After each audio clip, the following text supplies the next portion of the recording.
do? What's good, everybody? That is not Isaac Ropp. That is Casey Smith. I'm Stephen Vaughn. We're filling in for Isaac and Suk. They're both out today here on a Friday. I believe Isaac's just probably golfing or something. Suk's at least a legitimate thing on a honeymoon. Rob, I don't know what he's doing. Hopefully Rob's breaking 80 today. Yeah, he's just out. He's just out for some reason. So we got Casey in here going, what it do? I'm not going to steal the ahoy. I don't want to steal the drop, but I feel bad stealing the what it do, but it's I so am iconic. doing their show, Yeah. so I might as well. I'm actually glad you did. I think it was a good move. But Isaac and Suk are gone, so it's a little bit of a hybrid show today. Stevie Brackett, Stephen Vaughn in for these guys. Casey's going to join me for a little bit here in the first hour, just hanging around after happy hour there. We got a lot to talk to. I'm going to do a little hybrid for first hour or so. We're going to go some throwback interviews. I went back and I looked through the archives of some of the old interviews when Isaac and Suk did a lot of interviews. We're bringing back Burt Sugar from back in the day. It's an interview from September 15th, 2011. He's previewing the Canelo Alvarez, Alfonso Gomez fight and Floyd Mayweather Jr. versus Victor Ortiz. Of course, it's not even really about the fights. It's just Burt Sugar telling stories, being awesome like Burt Sugar is. Also, I'm going to replay an interview from 2013 of Neil O'Shea, and it is the birth of one of the best drops. It's been around forever. Bro. It's the bro drop. It's when he drops a bro on Isaac Ropp. It's a good interview. Also, I'm going to tie it into kind of what the Blazers have been doing lately with Tom Dundon, Joe Cronin, all that kind of stuff. We're going to listen to some Dan Ryan as well, just kind of how he's been right on the Moda Center thing the whole time. But then I'm going to talk some headlines. There's some, a couple news things broke today. But for now, Isaac and Suk gone. Steven, Casey, filling in. Casey, how are you feeling, buddy? I mean, look, I saw you today on the firm. It's been a day. I saw you on the firm. It's been an interesting one. You and Patrick dressed up as Tigger and Eeyore. So yes, go sir. check out social media if you want to go see what they look like there. And then you had the happy hour. You had comedians. It's a busy day for you, my friend. How are you feeling? It's been a really loaded Friday. You got the Steelers playing at 4 o'clock, so I'm just counting down my time till that. This is a loaded Friday. We got Drew Aller starting today or Will Howard? Will Howard's going to get the start. Drew Aller's going to come back All right, who are you rooting for more, Drew Aller or Will Howard? I know you got your favorites. I love my Will Howard, and I've been very high on Will Howard. I like how Drew Aller's starting to look, and if one of them can separate themselves from the other one, that'll be my goal. If one of them can clearly outbid Mason Rudolph as the number 2 guy, sign me up. I do want to go back to real quick the Tigger and Eeyore outfit real quick, because you guys looked ridiculous. I will say, have you dressed up on air before like that? Like, no, that's a. How did that feel? Like knowing you were making a fool of yourself, but at the same time, pretty awesome that's what you're going to wear to the Danny Meringue wedding, is what I heard. Yeah, that's an interesting one. I'm still up in the air about fully committing to it, but it was interesting. So I like doing bits. I like doing. So that's the story. Is stuff, Danny Meringue is getting married this weekend. Big weddings here at the Fan. Suk, first Suk allegedly got married. We still can't confirm or deny that. But now Danny Meringue, we can confirm will get married on Saturday, I believe, or Suk Sunday. did accept my congratulations, so it could be, but also he could just think I'm congratulating him for absolutely anything. Yeah, I congratulate him, and he's like, "Yeah, what? I just, I'm not with the BTJ. I'm not dating her anymore." So I don't know what that means. Maybe it's marriage, maybe it's not. We just don't know. Until he irons it out, I'll let him do the talking. So you know what? I want you guys to wear those. I know you're not going to, but I would love for you just to show up and see the look on Danny Meringue's face and his fiance, who I've never met. But neither have I. I've seen her in the YouTube chats on your guys' show, and that's what I'm also very worried about, because I would love to see you guys wear those I outfits. have no idea if she finds finds it. Happen. Yeah, I have no idea if she finds it funny or not. So Look, from my experience, you're still a young fella. I'm 39. My experience is when you are around people that are getting married, they're not in the most jokey of moods. Yeah, it's not like a jokey day. That's why I think I've always just been, I'm not going to step on the toes of someone that I don't know very well and or could potentially have a repercussion. This is one where I'm like, I see Tiff every once in a while in the YouTube chats. Yeah. I hope she appreciates the joke. I think she probably. I'm guessing she probably does, but as long as it's not at the actual wedding, that would be the good thing. Oh yeah. All right.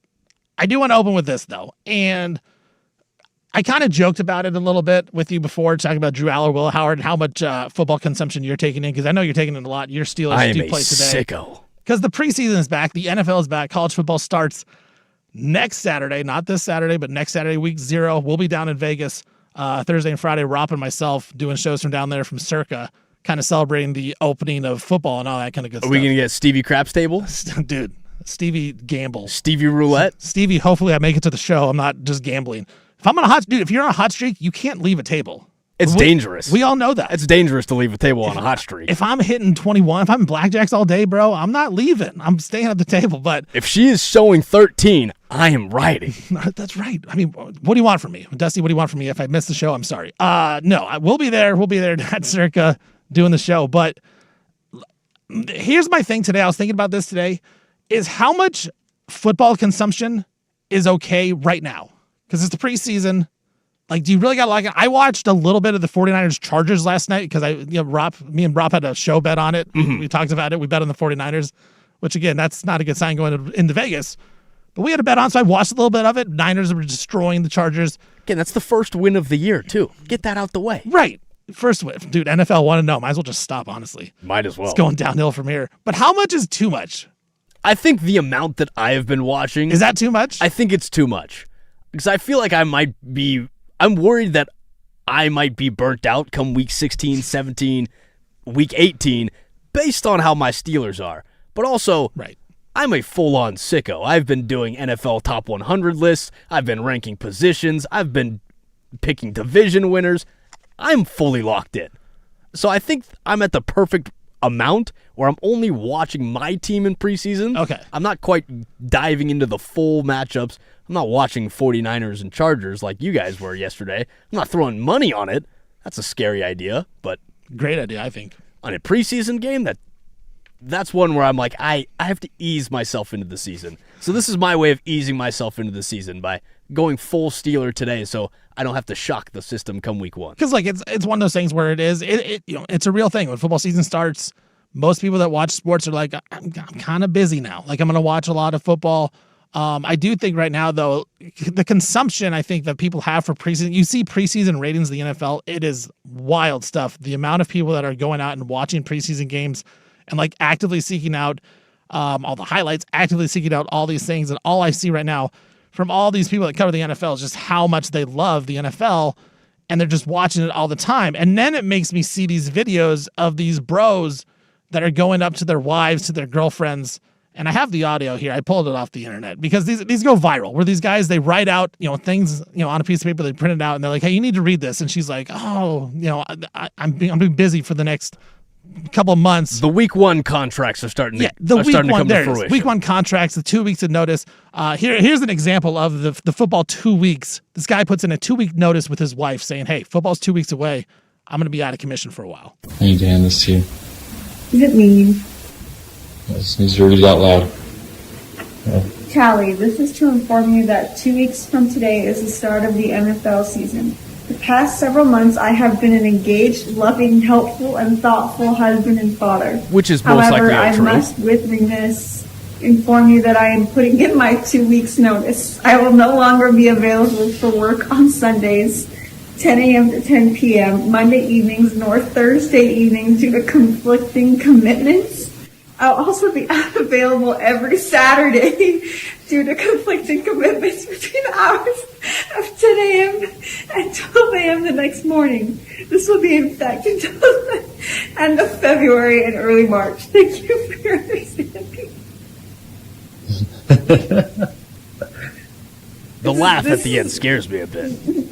Sorry, you can't quit. We're short-staffed. We're short-staffed. Look, okay, funny, bit. I actually don't think it's funny. I'm going to take back. Can I resent that? Is it Recension Thursday? It's Friday. It's not Recension Friday. I'm taking it back. Not haha. I got a problem with this. I got a problem with these bros that are putting in these 2 weeks notices. Because look, I get it. I love football just as much as anybody else. I watch just as much football as anybody else. Especially college football Saturday, dude. I want to just sit in front of a TV all day. I'll be at my kid's soccer game. I got the game on my phone because I just want to watch it. I get it. I want to watch these games too.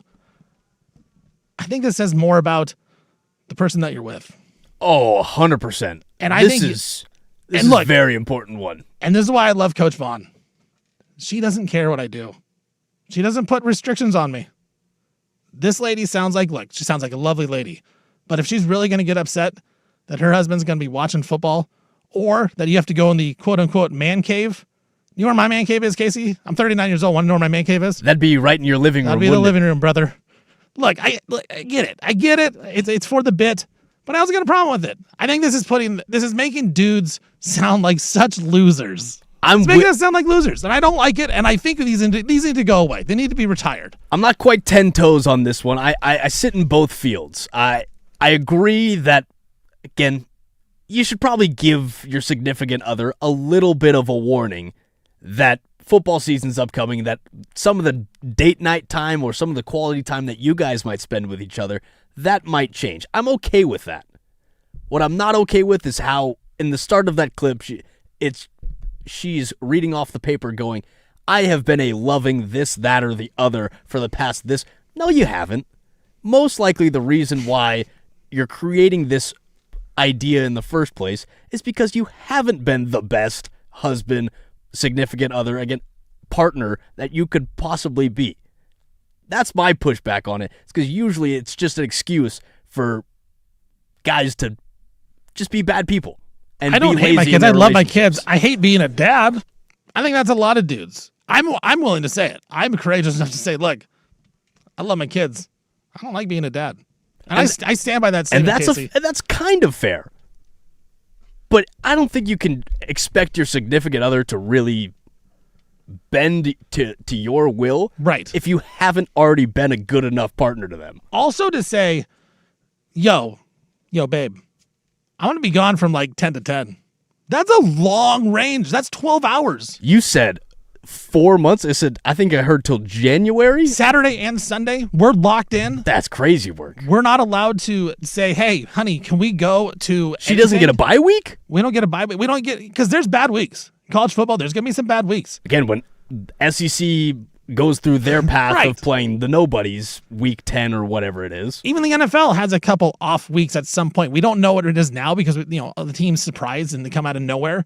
But when the Steelers play an NFC team and it has no implications on our playoff right at all, that's probably the day that I'm going to choose to take the girl out. you can miss a quarter or two. That's what I'm saying. You Take her can- out to breakfast. you Take her can out to miss a quarter. brunch. Go do something with her. Watch the second half. Like the NBA, I love the NBA. I don't need to watch it all the time, but you can watch the fourth quarter. You're fine. The NFL, not as much as that, but to an extent, you watch the end of the game, it's fine. A lot of people just watching Red Zone anyways. That guy's probably just watching Red Zone all day. He's not even locked in breaking things down. That seems like a fantasy football fan more than a football fan. Right, which is what I am. Like, I mostly would rather watch that. And so I got a problem with these bros. Like, they're making us look bad, Casey. I don't like Is it. Coach Vaughn a sports fan? Huge sports fan, too. See, and I think that helps. That is the difference. My girl's not a sports fan. So how would she feel about it? How would she feel if you went up to her and you're like, hey, look, we're going to hang out some probably, but I'm going to be locked in where you can't ask me what to do the upcoming weekend. Oh, that's just going to go poorly. It's going to go poorly. But what I like to do is then I will just incorporate her into my crazy. Right. Again, if I can throw on a terrible towel to her and she can swing it around every few minutes and I look over while I'm pacing the room about to, have an issue with how Mike McCarthy's doing, I think I can live with that. What I can't live with is when dudes make the excuse to just be non-existent boyfriends or non-existent husbands. That's right. You reach out to the text line 503-864-6326.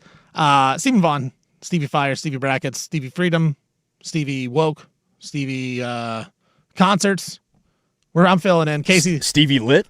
Stevie Lit, that's right. Anything, basically, can go with that. Casey Smith, lowercase, he's filling in for a little bit here. Just to shoot it with me Yeah, we're for a just little chopping bit. it up today. Look, this text came in two-way. He says, look, it's a two-way street. You got to give and take. And I agree. Yup. That's what it is. You give and take. Also, like, if your girl or your man, whatever you're into, I don't care. Whatever your significant other is, if they're not into football, you can make it not about the football. Look, go get some fun food. Get some takeout. Again, bring it home. when me Cook and my girl, something for them. Me and my girl first started dating, I was one of the boyfriends who gave her a bingo card where it was what I'm going to yell and or scream at the TV during this game. Come on, Ben.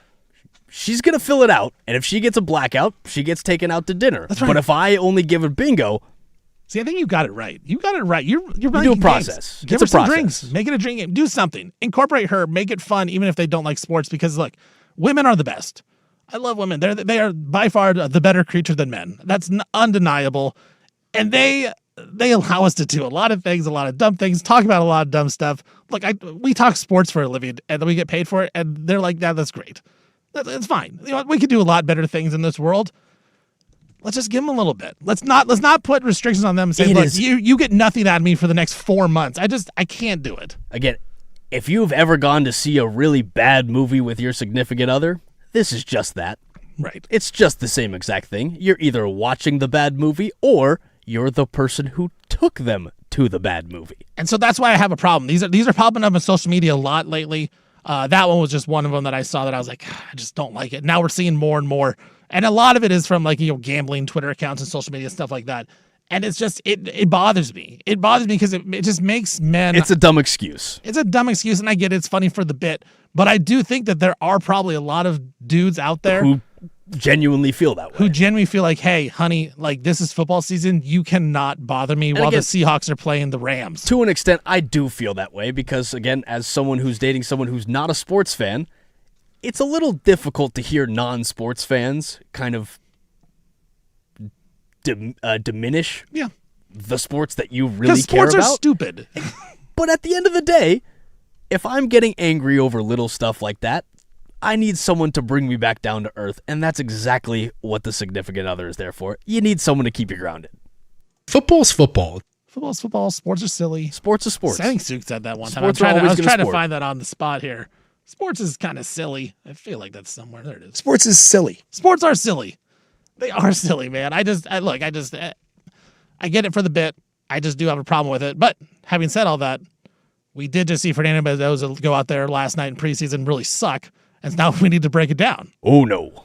We need to break that down. I'm with you. Let's do it. All right. Well, yeah, if you want to hang around, he's hanging around. I'll hang around for another one. Yeah, I know you want to get some actual football talking. So, all right, we're going to take a break. When we come back, let's talk about Fernando Mendoza. He had a game last night against the Houston Texans, which, by the way, they had a countdown clock leading up to the game. I didn't understand that. I talked about that on the firm with Patrick. They had a 4-hour countdown clock for a preseason game. Preseason week, a little 2, excessive. That's a little excessive, and it makes, again, another one where it makes men look bad. But this is, we'll talk about Mendoza, his performance. There's a couple people that come out and said that he needs to start right away. I don't know that I agree with that. We'll talk about that a little bit later. Stephen Vaughn filling in for Isaac and Suk here, 105.1 The Fan. This is Primetime.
Now, from the George McCoy and Warren Allen Sports Desk, a Sports Center update on the Fan Sports Network, 105.1 FM and 1080 AM. First on the Fan, a couple NBA moves today. Mavericks guard Klay Thompson, he's being bought out by the Mavericks, and now he's going to expect to be signed with the Miami Heat. Team up with Giannis Antetokounmpo, some much-needed shooting and floor spacing for Miami. Free agent wing DeMar DeRozan, he's signing a deal with the Denver Nuggets. 1 year, $3.9 million deal. Gets DeRozan in Denver. Of course, Nuggets just traded away wing Peyton Watson to the Cavs earlier this week. So DeRozan may be filling a bench role right there. Seahawks coach Mike McDonald said wide receiver Jake Bobo went down today with what appears to be a serious knee injury. Bobo was hurt during Seattle's joint practice against the Titans, and then was while he was being taken down to the ground near the sideline. His right knee was then examined and then carted off of the field. Texans, they are signing wide receivers Sterling Shepard and Zay Jones. Jaden Higgins just tore his ACL. He's out for the season earlier this week. And the Portland Fire back in action tonight, taking on the Toronto Tempo. This will be Tempo. This will be up in Vancouver, Canada, not Toronto. Fire 2.5-point road favorites. I'm Stephen Vaughn from the George McCoy at Warren Allen Sports Desk. Don't call your mom. Call George McCoy at warrenallen.com.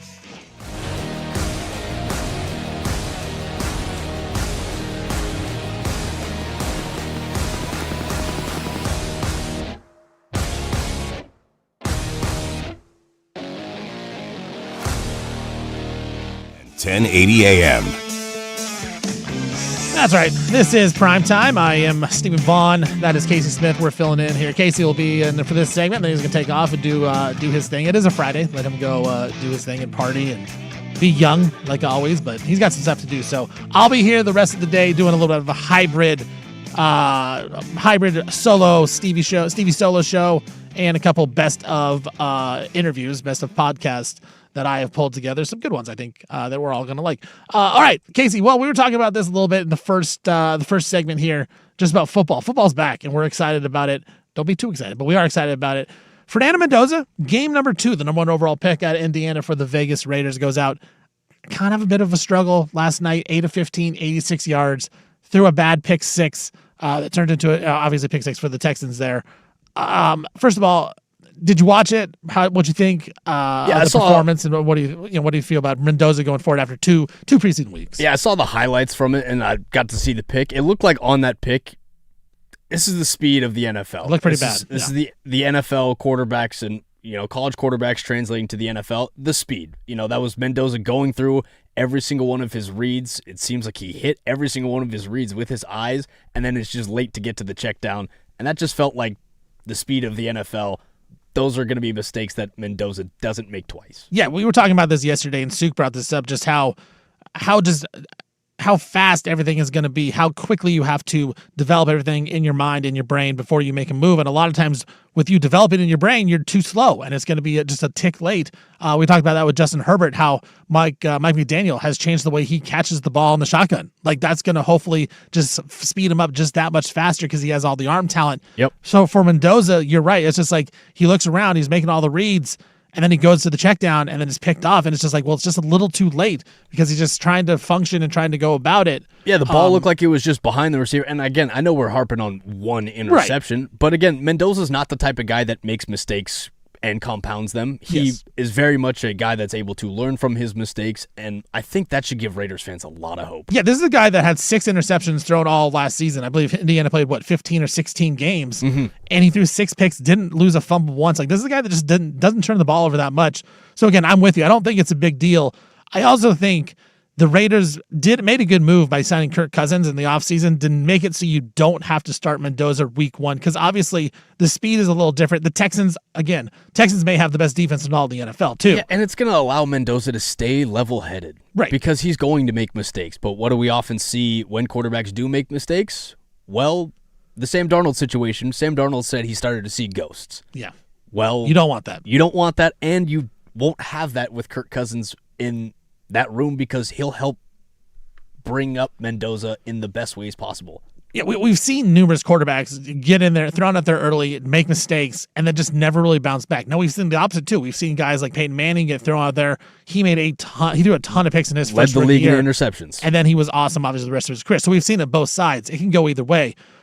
For me, I still would love to have the chance to not throw your guy out there week 1 and let it be. Patrick Mahomes is a perfect example. He sat out his entire first year, except for that last game. And Alex Smith was able to go out there, prove to, again, the Chiefs fans that they had a good roster and that this was the start of their window. I think that's exactly what you can ask for out of Mendoza. Yeah. Give this a chance to be the start of our window. Because I do think it is a more likely of a chance if you're going to go out there, you're going to make a bunch of mistakes, you're going to see, as Sam Darnold said, you see ghosts out there, that you're not going to be as successful. Like, I think you're more likely to be successful if you can kind of evaluate everything and learn a little bit more, because look, the college game and the pro game it's so different now. Like, it's the same sport of football. They're playing the same sport, but man, it is a different game the way that they play. Mendoza, man, basically just RPO every single time with Indiana in the shotgun. Wasn't a lot under center. So he has a lot to learn. And so you're just going to throw him out there. And the NFL, look, dude, they don't want to teach you a bunch of stuff. They're not going to teach you fix some of your bad habits. Like, they want to just say, hey, this is the offense, this is the game plan. Let's go out and execute this and go win some ball games. And I think with Mendoza, look, it's going to take a little bit for him to go out there and figure it out, because it wasn't the most NFL style offense at Indiana. But I do think, to your point, Casey, like, I like his mentality, and I think that's a lot of what it is in the NFL is if you're a good quarterback, you're a successful quarterback, you have that mentality of, man, if I make a mistake, it doesn't matter. Like, I'm going to just keep going at it. I'm going to keep slinging it. And I think Mendoza has that. But I think it's great that we're seeing some of these mistakes in the preseason, and it kind of goes back to say, okay, let's put Kirkers out there and make sure he's starting week 1, because I just don't know if Mendoza's ready. Yeah, Mendoza was strong against top 10 defenses, but if you look at his games against those defenses, that would be Cal when he played against Oregon, at Cal when he played against Miami, against Illinois, Oregon, Ohio State, Oregon again, and then Miami.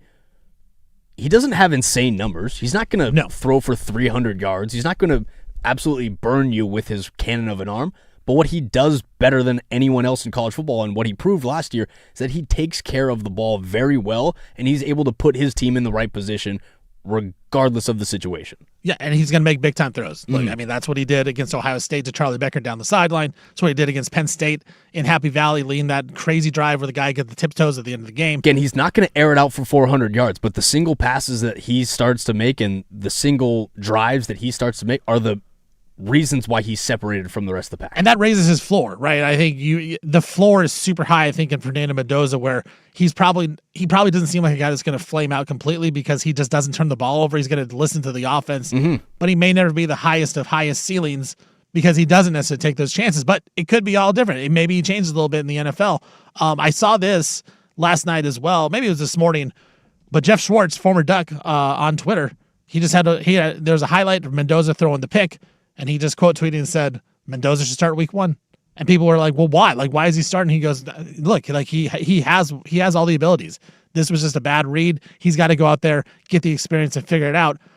I think that's really interesting from a guy like that says, look, Mendoza needs to just start at week 1. And that leads to my question, was just like, how do you feel about that? Like, are you a guy that wants to see guys thrown out there right away as a quarterback, or do you want to have them take a year off or take 8 weeks, half the season off before getting the starting gig and get the reins thrown on you? I mean, especially over the past, say, decade of football, quarterbacks who have developed behind guys who are capable of being starting quarterbacks in the league turn out to be far better quarterbacks. Patrick Mahomes is the example. Tom Brady sitting behind Drew Bledsoe, that's an example.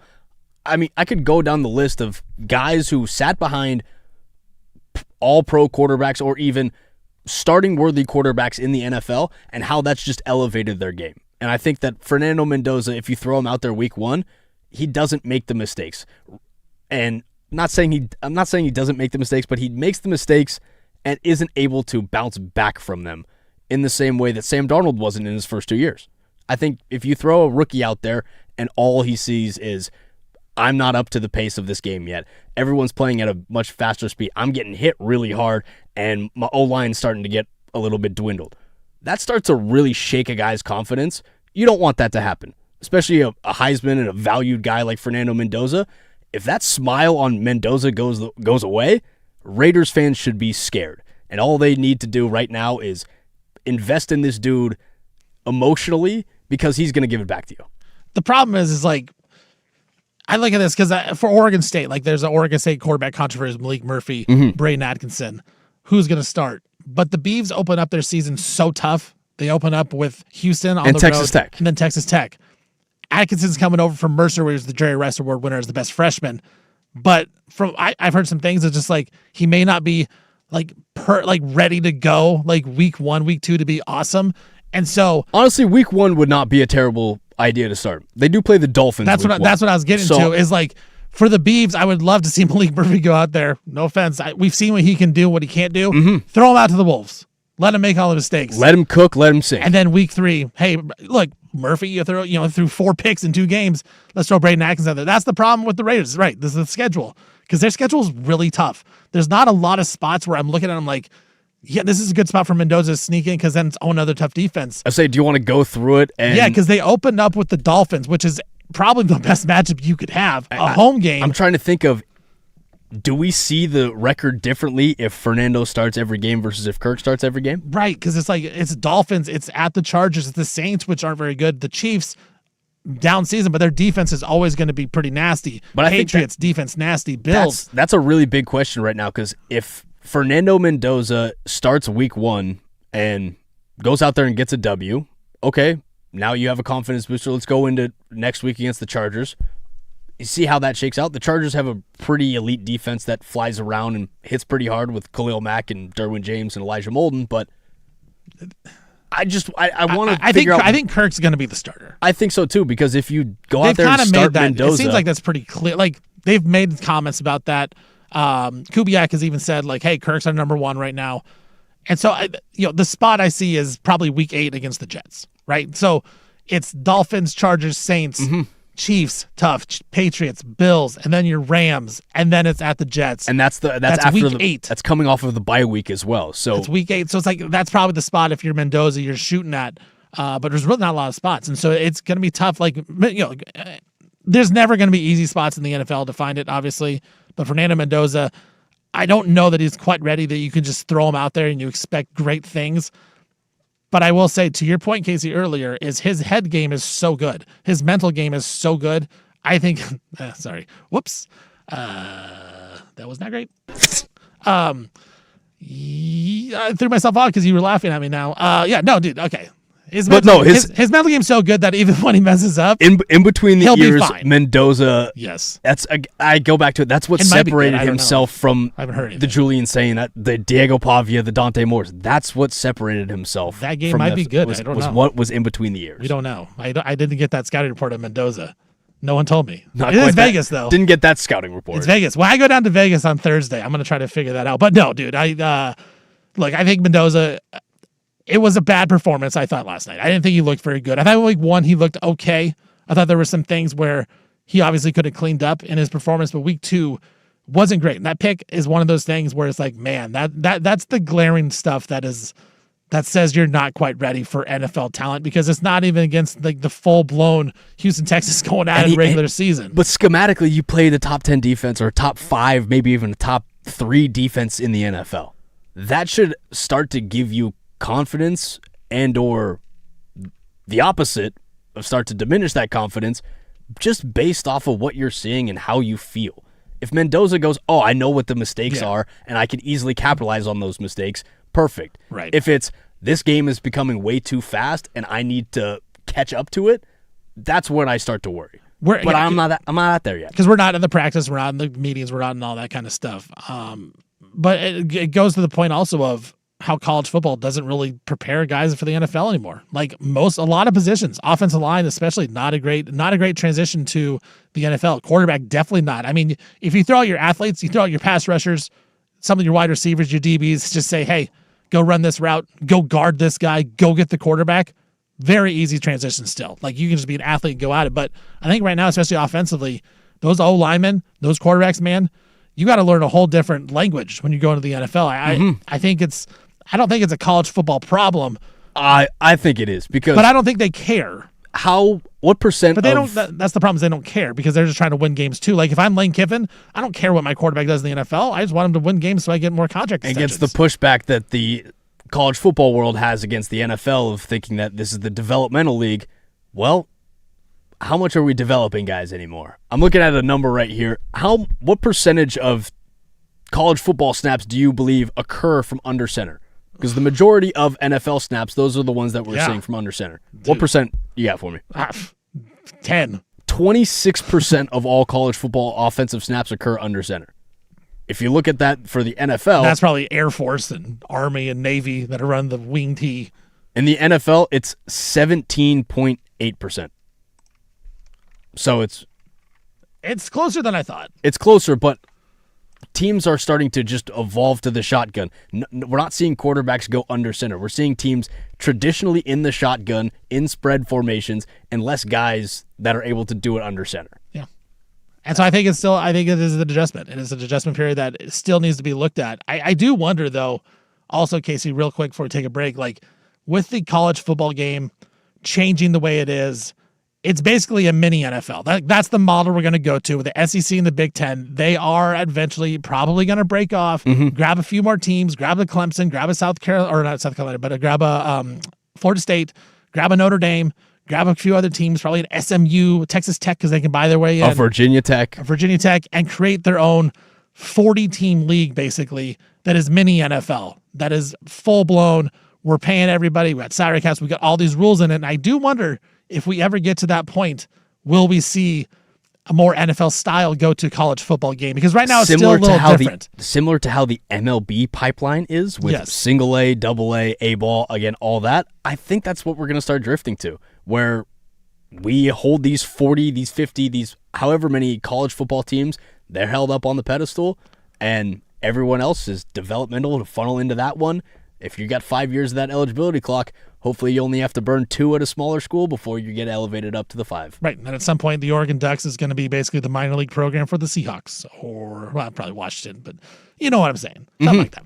Well, Casey, hey, thanks for stopping in, man. Thanks for having me, man. I always love having you on. That's Casey Smith. I'm Stephen Vaughn filling in. All right, we'll take a break. When we come back, I want to talk a little bit more about the college football game and how it is changing. I think there's an interesting thing to think about as a fan of your team, of your squad, when you look at your players. With all the transfer portal stuff going around, who's actually one of your guys? I want to talk about that next. This is Primetime on 105.1 The Fan.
1080 AM.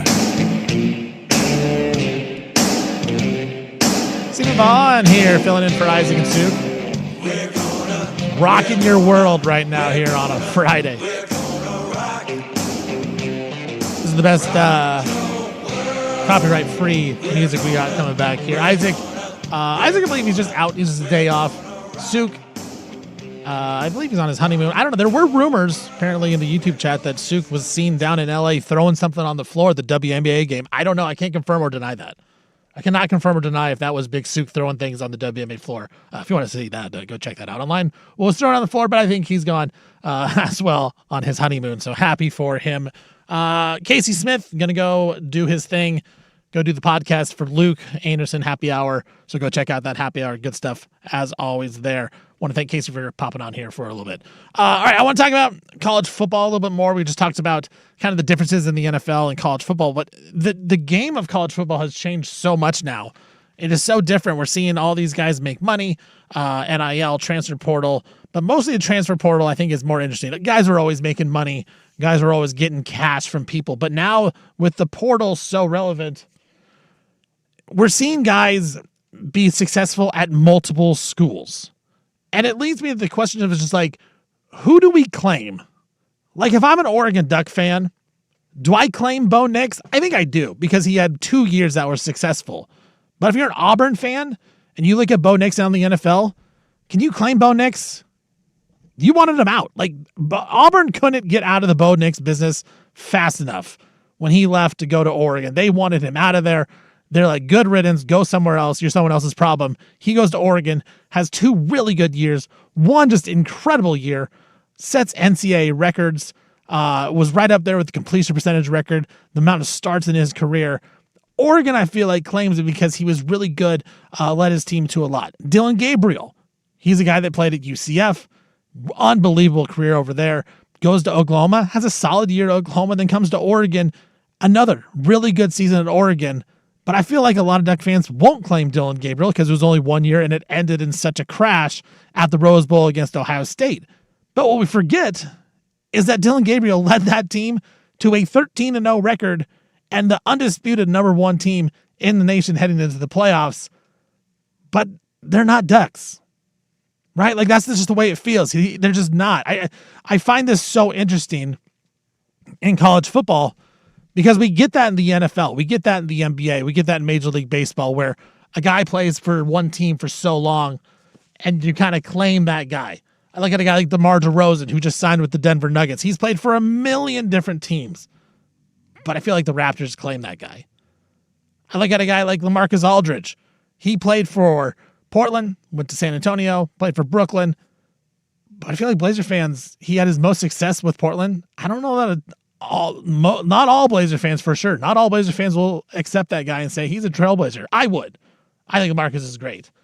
But I find it very interesting where we are in the world, especially today, of college football. It is so much like the NFL. College basketball is turning so much into the NBA with all this player movement. And it makes me wonder just how are we going to accept and claim these players? You know, a couple weeks ago, I was on the firm with Patrick, and he was talking about Cam Ward and John Mateer. Perfect example. Cam Ward plays there at Wazoo for 2 seasons, 2 solid seasons. You know, go look at the numbers. They weren't the best numbers of all. Wazoo, I believe, was bowl eligible for one of those 2 seasons. But then he goes off to Miami, has a really good season, and then becomes the number 1 overall draft pick in the NFL. He's kind of a hurricane. Patrick says, he left. He bounced from Wazoo. I don't really claim that guy. John Mateer stayed for a couple of years, played 1 year at Wazoo. Incredible year. Came out of nowhere, beats Washington up in Seattle. Has a really good year. Then goes to Oklahoma with the offensive coordinator. Right? Arbuckle went to Oklahoma. Mateer followed him. Patrick says, yeah, I claim that guy. I claim John Mateer as a Washington State Cougar. It's so funny to me how we're going to pick and choose these guys. And there's going to be no right or wrong answer. Like, you can claim anybody that you want if they played for your team, and you can say, look, that guy belongs on my roster. I ride or die with that guy. And I can't say you're wrong. But it is an interesting thing. And then we look at it into the future. Like, what do the Ducks do for their Hall of Fame? Like, do you count Bo Nix? Do you put him in the Hall of Fame?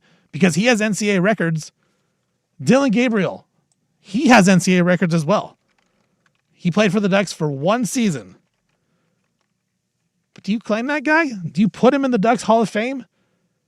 He's the FBS leader in total touchdowns, 189. He's tied for the most passing touchdowns, 155. He has the most career games started in college football at 63. Does Oregon put him in the Hall of Fame? Does the University of Oregon put Dylan Gabriel in their Hall of Fame? I mean, numbers-wise, of course. But it doesn't seem like he's necessarily a guy that would be an Oregon Duck. Now we got one guy, Ryan Perez on YouTube. He says, look, once a Duck, always a Duck. Doesn't matter how many of the seasons. And I think there's going to be a lot of fans that think that way. And look, it's hard for me because I really only am a fan of one team, and that's the Portland Trail Blazers. But I also have a little grudge against the Blazers because I used to work for them and I got laid off. So it's never like been a diehard situation. I can't be a diehard fan. But I do think it's interesting that there are some fans that will say, look, if you played for the Ducks, you are a Duck forever. And we will consider that, you would consider that guy. It's also a point that we need to make is that Dan Lanning has done a really good job of not losing players.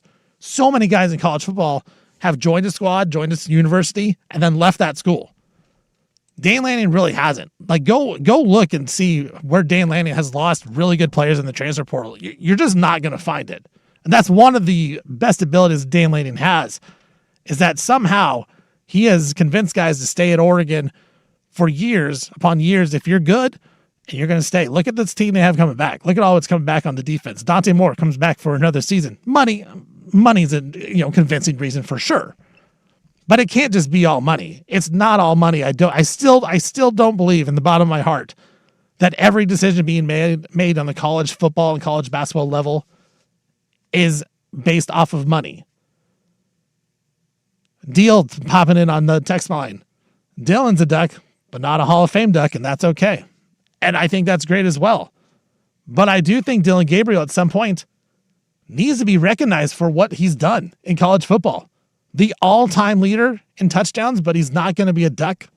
He's not going to be in the Hall of Fame for the Ducks. Maybe he'll be in the Football Hall of Fame. I don't know. But he's definitely, I don't think the Sooners would probably take him. I guess maybe he's a Golden Knight. He's a UCF guy. But it is funny to me. I think this is very interesting going forward. We're going to see more and more of this. At some point, I would imagine some players on the Ducks are going to leave. They're going to have some successful seasons with Oregon, and they're going to hit the portal and go somewhere else and have another successful career at a different school. And then at that point, do you claim that guy? I look at Caleb Downs, who went to Ohio State, who was at Alabama as a freshman. Really good freshman season, then goes to Ohio State. 2 incredible seasons. He's definitely a Buckeye. Like, the Buckeyes will claim that guy, but Alabama probably not. There's going to be a guy at Oregon that has a couple good years or a good season, leaves Oregon, goes somewhere else, and then at that point I do wonder, well, do we claim them as a Duck? Do you claim that as the next guy? Another good one out there, Russell Wilson, started at NC State.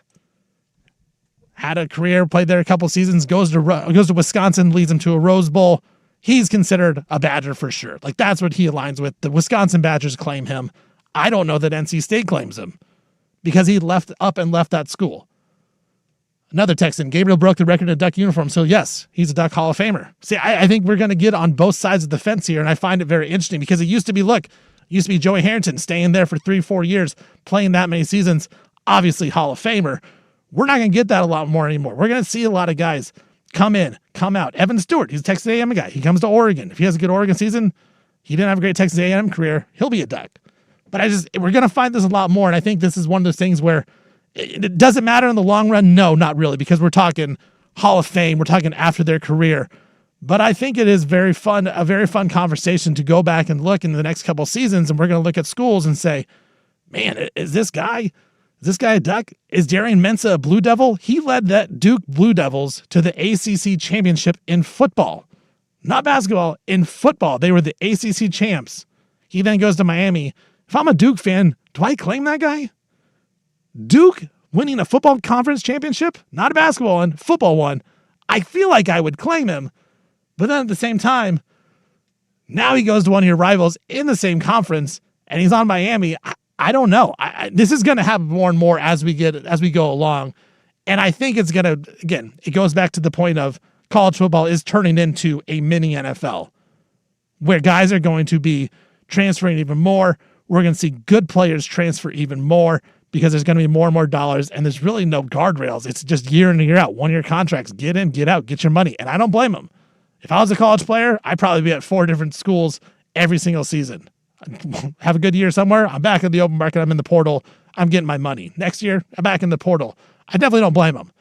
But I find it interesting as a fan watching that and say, man, I feel like I'm going to claim this guy, but he also might leave at the end of next year.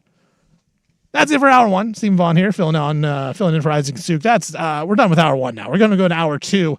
Now we're going to head into a little bit of a best of little throwback machine. Bert Sugar, back in the day, rest in peace to him, one of the best.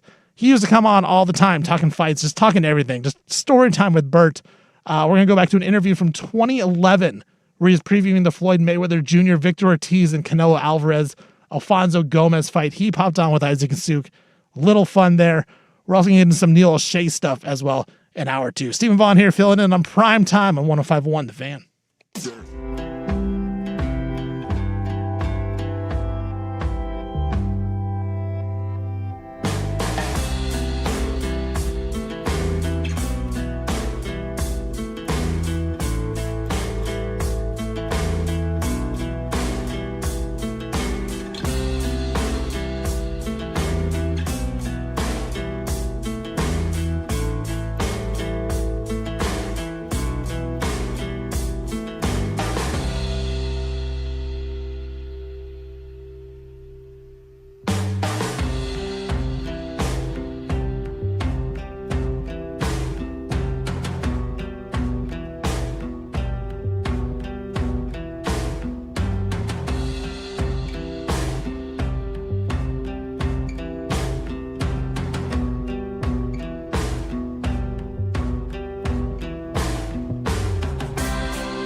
From the George McCoy and Warren Allen Sports Desk, a Sports Center update on the Fan Sports Network, 105.1 FM and 1080 AM.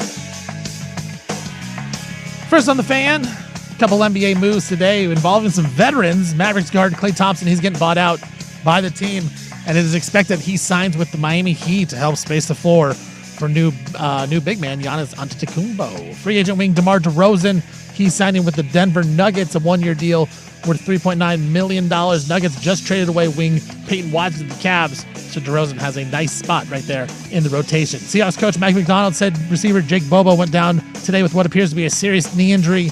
Bobo was hurt during the Seahawks joint practice with the Titans. While being taken down on the ground near the sideline, he then had his right knee examined before he was carted off the field. Texans are signing veteran receivers Sterling Shepard and Zay Jones. Jane Higgins tore his ACL out for the season earlier this week. And the Portland Fire back in action tonight, taking on the Toronto Tempo up in Vancouver, Canada. Fire 2.5-point road favorites. I'm Stephen Vaughn from the George McCoy at Warren Allen Sports Desk. Don't call your mom. Call George McCoy at warrenallen.com.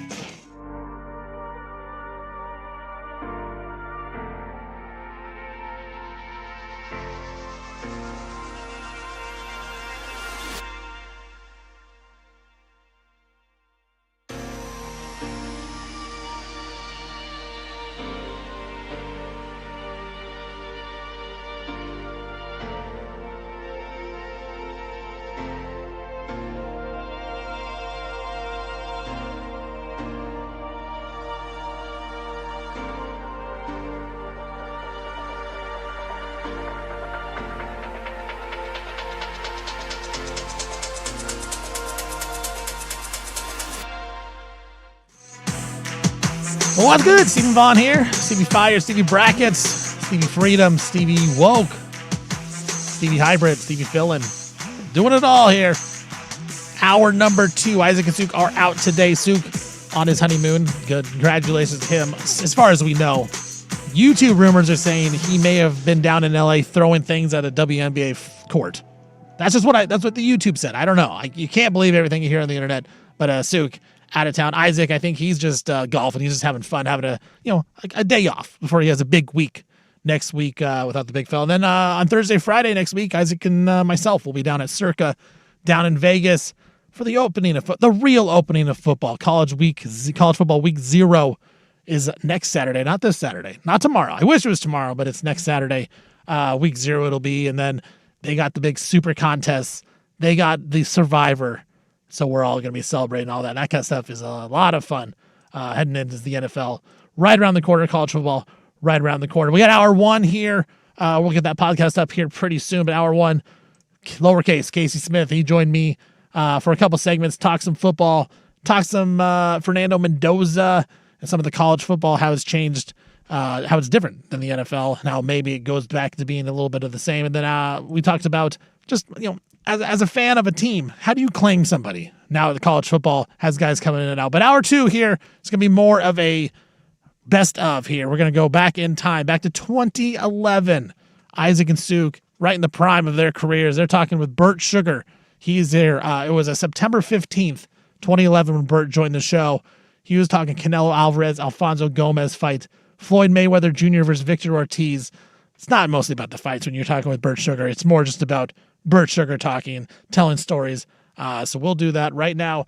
This is the best of Isaac and Suk, best of Primetime here on 105.1 The Fan. No introduction, but for those of you who have not heard him on our show before, he is a legend. How do we introduce this man? A movie star. He is a sports writer, author, historian, boxing Hall of Famer. He has a piece of the Hindenburg in his office, and his cologne is Scotch, I believe he told us at one point. Bert Sugar is back on the air. Hi, Bert. Hi, gang. How are you? Great. How are you, man? We've got a fight coming up Saturday night, one worthy of consideration, finally. I tell you what, we were talking about it earlier in the show. I have been roped in. That 24/7 is so damn good. It's so good it's even roped in my wife, who doesn't care about sports, and she is all about Ortiz. But I guess the question is does Ortiz really have what it takes to beat Mayweather, or are they just playing this up? Both. But you want to hear playing up. Remember, this is a fight. In fact, it's 3 great fights, and I'll get to that in a minute. This is the top one, Mayweather-Ortiz. A PR release that came across my desk from Golden Boy, which is the promoter, read as follows. A contest of galactic proportions that will have fans waiting in a Milky Way of anticipation. Oh. This is a fight, for crying out loud.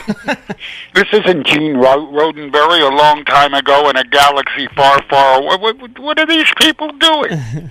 Whoever wrote this ought to get a grip or a cup of decaf. But it is worthy of our consideration 3 times over. Not only Mayweather, Ortiz.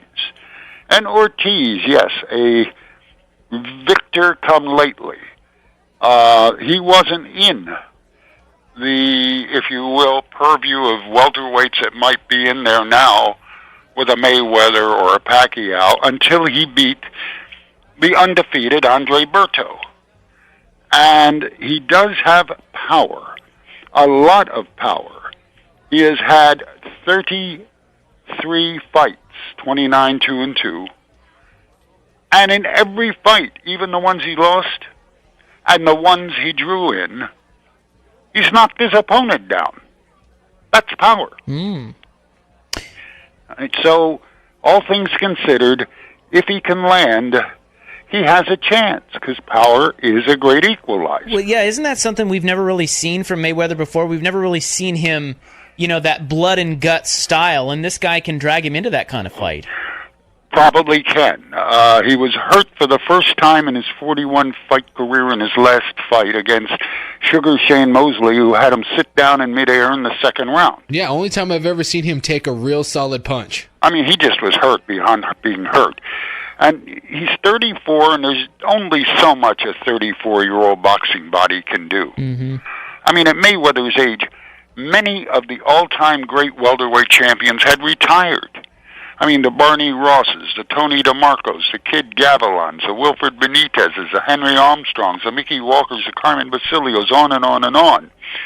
And here's a guy, meaning Mayweather, who fights with all the frequency of Halley's Comet. Yeah. He's fought 2 times in 42 months, and this will be his first fight in 16 months. So at what point, call it age, call it rust, call it whatever, will that start setting in? In fact, if you watch, you can see it now. Mayweather doesn't move as much as he used to. He takes only 1 or 2 steps at the most at a time. So, yes, there is a chance for Ortiz. It's a hard chance, but that's exactly what power does. It's an equalizer. Let me ask you this. Does Floyd, we saw him knock out Ricky Hatton, and he's got a little pop in him, but he's got brittle hands. We know he can go the distance and outpoint someone, but if this does turn into a slugfest and Ortiz drags him into it, does Mayweather have the return firepower to stop Ortiz, who's proven he can get up off the mat? The irony is with Floyd, and his story in yesterday's Wall Street Journal talked about the fact that here is Floyd throwing 6,000 to 8,000 punches or reps during a sparring session. Yeah, and the next time you see him throw a combination in the ring, it'll be the first time you've ever seen him. That's why he can be boring at times. He throws one and backs away. Yeah, he throws a right-hand lead, which is devastating, and a left-hand hook, not in tandem, mind you. So the point is, he's fighting, his style almost is coming to my web.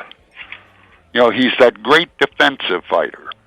He lies to you, he's disingenuous, he'll give you something and then try to take advantage if you come in to throw something and extend your arm. He really is good at that. But we've never seen him, with that one exception, get hurt. What happens if he does from somebody who can hurt him and hurt him again? Now, let me just tell you, a minor cloud that vicious Victor Ortiz has over him. This is his first ever appearance on the big stage, as opposed to Mayweather. And there's also some question about his motivation or whether he is put behind him. The fact that he quit against Marcos Maidana. Yeah. He had knocked Maidana down twice. Maidana came back, and he just quit fighting. He said, I'm young, but I don't deserve getting beaten up like this. Well, the Mexican fans love that. Sure.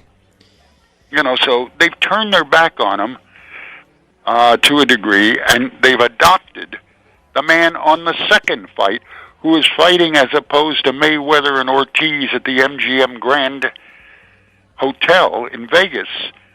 He's fighting at Staples Center in Los Angeles. Who's that? Saul Canelo Alvarez, 37-0, is fighting Alfonso Gomez. Now, if you've never seen Canelo Alvarez, the word Canelo in Spanish stands for cinnamon. This is a Mexican who's red-headed and freckle-faced. Where do you see him? And he punches like hell. And he's the new Mexican idol. In fact, he looks like, and neither of you guys are old enough, but you might have a recollection somewhere, looks like Howdy Doody. Yes. Yeah, I know that one. Now it's Howdy Doody time. It's Howdy Doody time. So that's a great fight. Then we go back, or it really started at the MGM Grand before it went to Staples, before it came back to the MGM Grand, for the third fight on the card. Eric Morales. Oh, yeah. And to watch Eric Morales is to watch history. This is one of the all-timers. And you will see part of history as he goes for his fourth championship in 4 different divisions, something no Mexican fighter has ever done. So we're going to see all 3 of those, and if somebody buys the HBO thing pay-per-view. They got all 3. They'll even get another one. So it's a good night of boxing, albeit Isaac and Big Soup, I'm not going to BS you.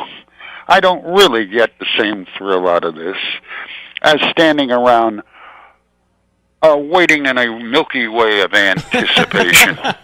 Hard to top that, isn't it, Bert? Yeah, what the hell are they talking about? Now, are you there? Are you in Vegas right now? No, I am not. I am home. I just had a minor cardiovascular operation. Oh, boy. And so I'm home working the fight from here for HBO. Are you okay? Is everything all right? Oh, yeah. I'm much better than I was Tuesday before I went in. What happened? Well, I don't know what happened, but what I'm told happened is I had atrial flutter, which meant one of the chambers of my heart was pumping away at 300 times a minute, and another was pumping away at 100, so that the flow was totally out of sync, A, and B, it made me dizzy when I stood up. I even fainted 4 times. One time I went through the wall. Whoa. I want to tell you, I beat the wall. It's Bert 1, wall nothing. Now, where was that? In your office? No, right here at home. Yeah. PO'd my wife. Yeah, I bet. But it's that old rugby training. I guess I still have a shoulder and head from rugby. Well, hey, I'm glad to hear you're doing well. Well, I'm doing well-er. Yeah. And that's why I'm not in Vegas. But everything seems to be, working well. Okay. I went in for a checkup today. I have another one Monday. And I'm not going to miss the fight, albeit I'm not going to be at it.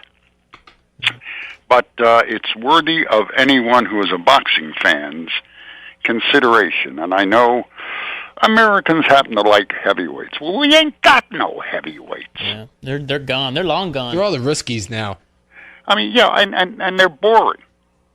I mean, all I got to watch is a Klitschko jab somebody. Yeah. This is where it's at. One of them just fought Adamic.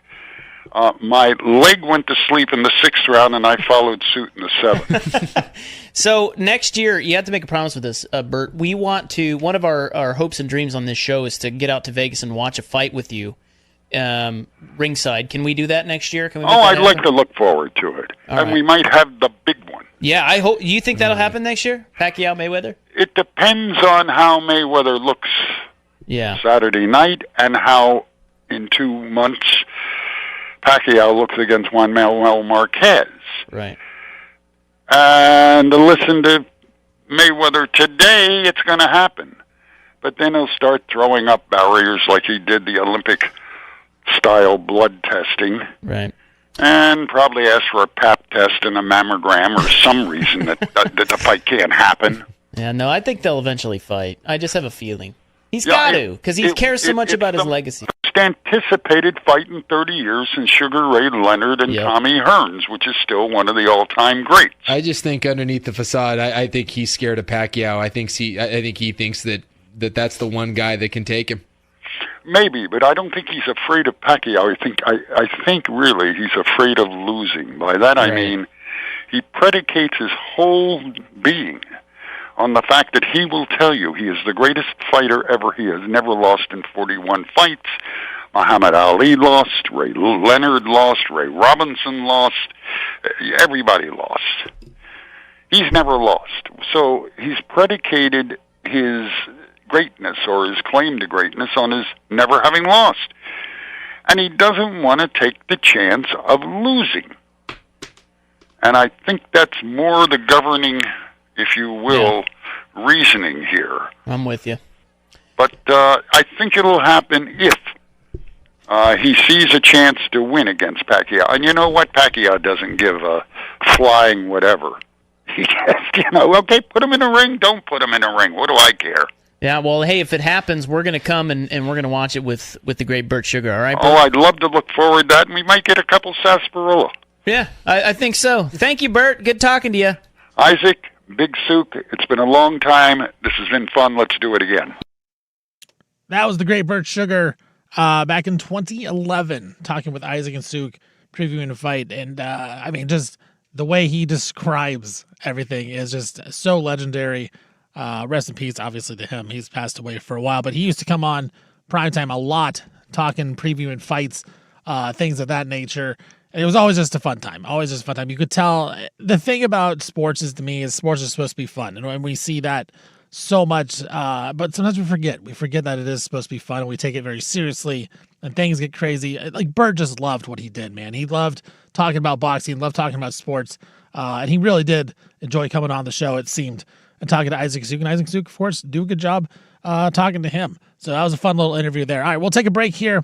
And when we come back here on the best of Prime Time with Isaac and Souk, because I'm Stephen Vaughn, hour 2, a little bit of a hybrid hour here with the best of. We'll have hybrid hour 3, where I'm coming back on, share some headlines, and then go back to some more interviews. But coming up next, we got an interview from 2013, Portland Trailblazers style, Neil Olshey, the birth of one of the best drops of all time that has ever been on Primetime. Bro. It is the birthplace of Bro. We will go and listen to that interview next here on 105.1 The Fan.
Now, from the George McCoy at Warren Allen Sports Desk, a Sports Center update on the Fan Sports Network, 105.1 FM and 1080 AM.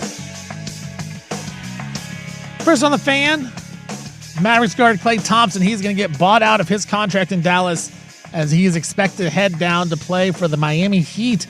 There'll be some much-needed shooting for Miami and Giannis Antetokounmpo. Free agent wing, DeMar DeRozan, he is signing with the Denver Nuggets. It's going to be a one-year deal worth $3.9 million. Nuggets had a hole in their roster after trading away wing Peyton Watson earlier this week to the Cleveland Cavaliers. Seahawks coach Mike McDonald, he said wide receiver Jake Bobo went down Friday with what appears to be a serious knee injury. Bobo was hurt during Seattle's joint practice with the Titans. He was taken down to the ground, and his right knee was examined before he was carted off the field. Texans, they're signing veteran wide receivers Sterling Shepard and Zay Jones. Jaden Higgins tore his ACL early this year. He's out for the season. Your Portland Fire, they're back in action tonight, taking on the Toronto Tempo. The game will be in Vancouver at Rogers Center. Portland Fire, 2.5-point road favorites. I'm Stephen Vaughn from the George McCoy at Warren Allen Sports Desk. Don't call your mom. Call George McCoy at warrenallen.com.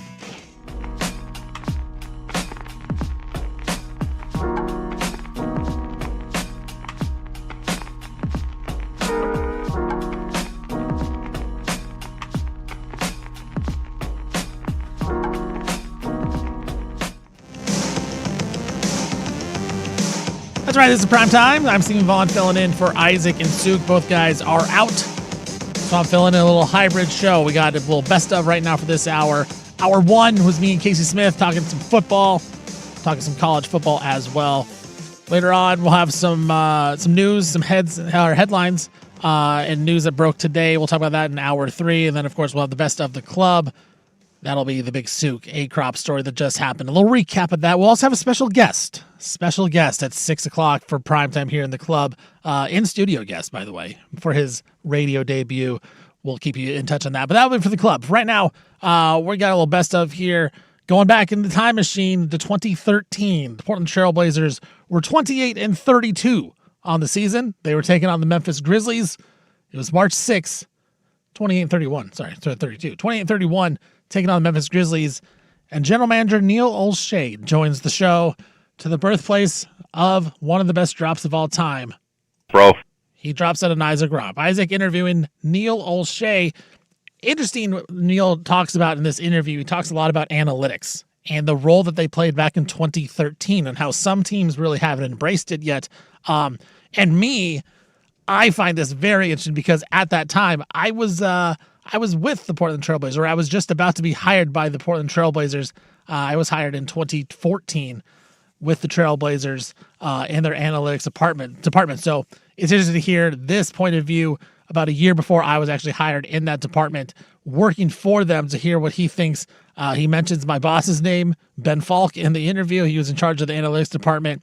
The Blazers were one of the real first teams that kind of embraced this whole thing with analytics and going in depth with stuff like that. So very interesting to me. Very interesting to hear what he has to say about Neil Olshey, what he says about the Blazers, about the team, all that kind of stuff. So here's Neil Olshey back in 2013 here on the Best of Primetime. So we are happy to have back with us for the second time on the radio program, Blazers general manager Neil Olshey, right off the top. Hi, Neil. How are you? Good, guys. How you doing? Doing well, thank you. Now, last time we talked to you, you had just gotten here, so give me two Neil Olshey impressions of living in beautiful Portland, Oregon. It rains even more than I thought, and the people are even nicer than I thought. Really? So there you go. Okay. Cheaper, too, huh? Cheaper? It's cheaper here than Not Los by Angeles. much, bro. Really? No. Well, we have to buy a whole new wardrobe with Gore-Tex linings and umbrellas. It gets a little tougher. Right. Well, you just got back from the MIT Sloan Analytics Conference, and I'm interested to ask you about that before we get into this team, because I tell you, just maybe it's just because I'm on Twitter and I follow it there and some of the social media. I'm reading a lot about that conference, and a lot of key sports people are there. Now, 7 years ago when it started, I just don't think it was for anybody but, stat geeks and the Bill James of the world. So now it feels very mainstream. Why do you think it's blown up sort of the way it has with sports executives? Well, I mean, look, I think, there are some examples of people being fairly successful using an analytical approach, and it's gotten to the point now where instead of it being, a niche market where you could maybe gain a competitive advantage over the other teams in your league, it's pretty much become a situation where if you don't have an analytics division, you are falling behind. So how I guess when Neil Olshey evaluates talent, how much of your analytics are stat-based? Because I know it's all encompassing, of course. Well, to be honest with you, we work with a multi-tiered evaluation process, from live scouting, film work. Ben Falk handles our analytics. We have psych, we have background, we have intel, we have the interview. So, most of my evaluation initially comes from more of a visceral feel for players. I do a lot of college scouting. I'm on the road quite a bit.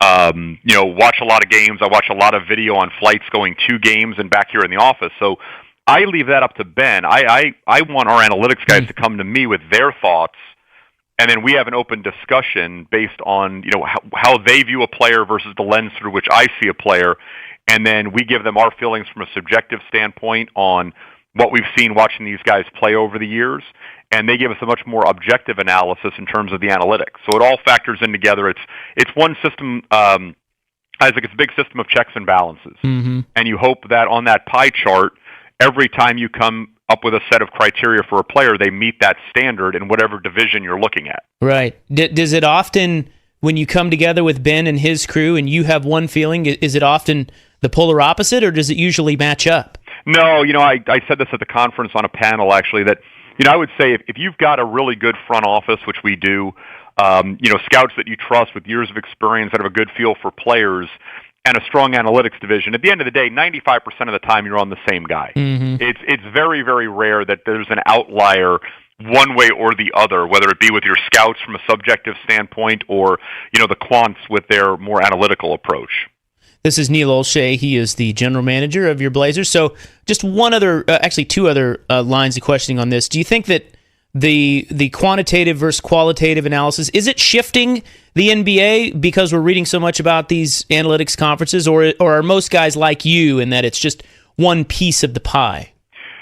Well, look, I think every team values it differently, based on the commitment they make to it. I think most front office people kind of want to guide their evaluation processes to their strengths, but that they want to be open-minded. I'm more of a guy that's been in gyms his whole life and coached the game and, get out and see a lot of players and want to have a tactile relationship. But I appreciate the analytic approach. It is a system of checks and balances. It factors into our decision. Whereas Daryl Morey may start more from the analytic approach and then want to reconcile what he sees analytically with what his scouts and what he sees from a tactile standpoint. Yeah, and then I was reading about these I guess they're called sports VUs, these tracking cameras that teams are going with. Have you gone with those? We are not currently using SportsView. It's something we're going to look at towards the end of the year.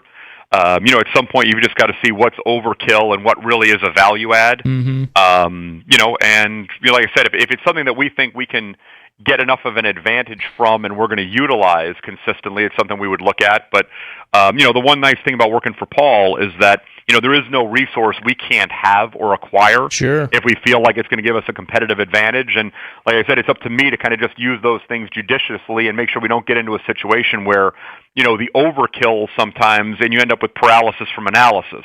Absolutely. And at some point there's still a visceral feel for players, and that's what that gut instinct is what you're paid to make decisions on. Sure. So Sports View is what it's called. And for those that don't know, they're cameras that half the NBA teams have them. They put them in the arena, and they basically show where the ball and the players are on the court at all times. What does that database show people? That'd be more of a question for Ben in terms of how it's not about what it shows. It's more about how you interpret it. And, the question is it giving you anything unique that you don't already have with your, your pre and post game analysis? And like I said, we attended a couple of the panels on it at the Sloan conference. We're looking into it. And, if you guys want to circle back, later in the year, closer to the draft, we have more time to talk about it. I'd probably have a more educated view of it. A couple of interesting things from Neil Olshey back in 2013. Man, first, the bro at the start. He bros Isaac, which is just so funny to me. Just bro. What are you talking about? Bro.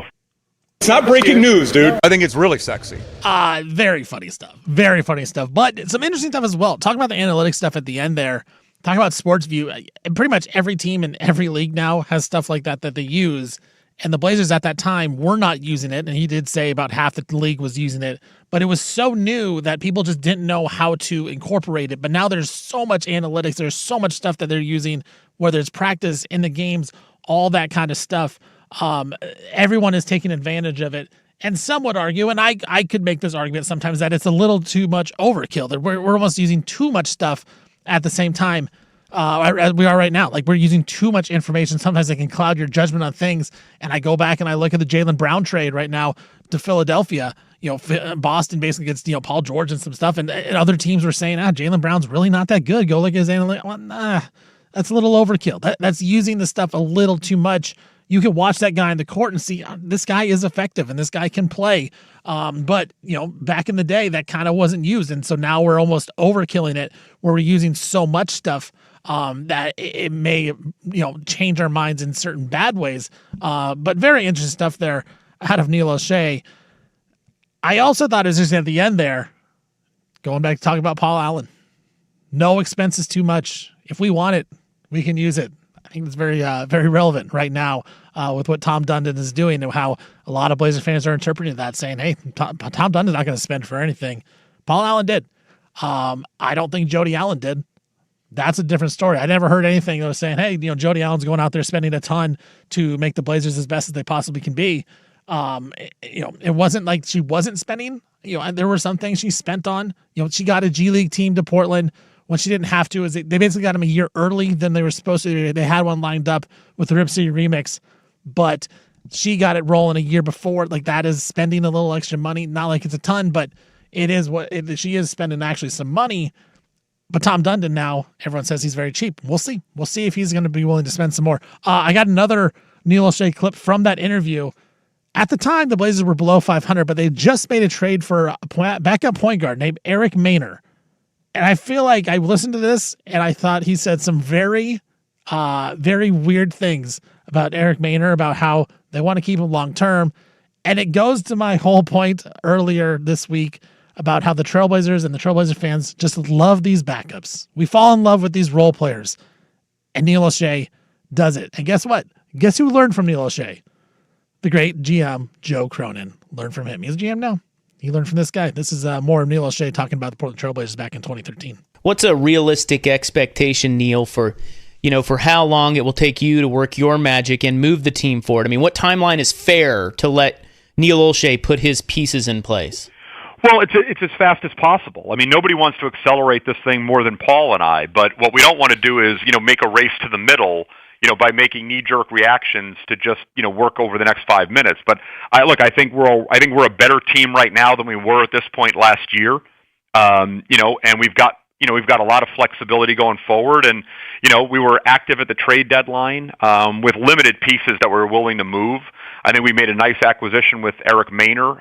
Clearly, you look at Damien's efficiency alone, how much better we've already become, knowing he doesn't have to play 39 minutes a night and handle all the ball handling responsibilities, and it's getting tougher for teams to tee off on him. And you see over the last 5 or 6 games since Eric got here, Damien's efficiency has gone up. Yeah, it sounds to me, it definitely has. So that probably means that Eric Maynor could be around a while. Yeah, look, I mean, that was not a deal done in a vacuum just to get us over the next 25 games. I mean, Eric is being evaluated just like everybody else on the roster, but what was intriguing about Eric was that, he was a restricted free agent at the end of the year. We do have the ability to keep him here long term. He's represented by an agent that we have a good relationship with, who also represents Jared Jeffries and J.J. Hickson and had Jamal Crawford. And, with me in Los Angeles, he represented Kenyon Martin and Chauncey Billups. So, we're gonna work together with Andy to make sure this is the right spot for Eric, and that he works into our roster composition and our culture going forward. In general, because I know you would never say never, and things do change. But in general, on that note, have you guys, or at least in your head, sort of decided who is staying and who is going in the offseason? Well, we have for the most part. I mean, it's certainly nothing we're going to make public, but we knew that there were certain guys that the organization had made commitments to, prior to our arrival. Both Terry and myself, that we were going to give an opportunity to compete See how they fit into Terry's system of, coaching offensively and defensively, how they fit into our vision going forward and our culture. And I think that's another positive that's come out of this season is, where there were many question marks on some guys who may or may not have gotten an opportunity to play. Others have gotten opportunities to play and compete, and we have a good feel for who they are and how they would fit into our program going forward. Look, the Blazers trade for Eric Boehner. They didn't give up anything. He played a total of 27 games for the Portland Trail Blazers. You listen to that clip right there. He made it sound like he was going to be here for a long time. He also talked about, hey, we're in a timeline to win now.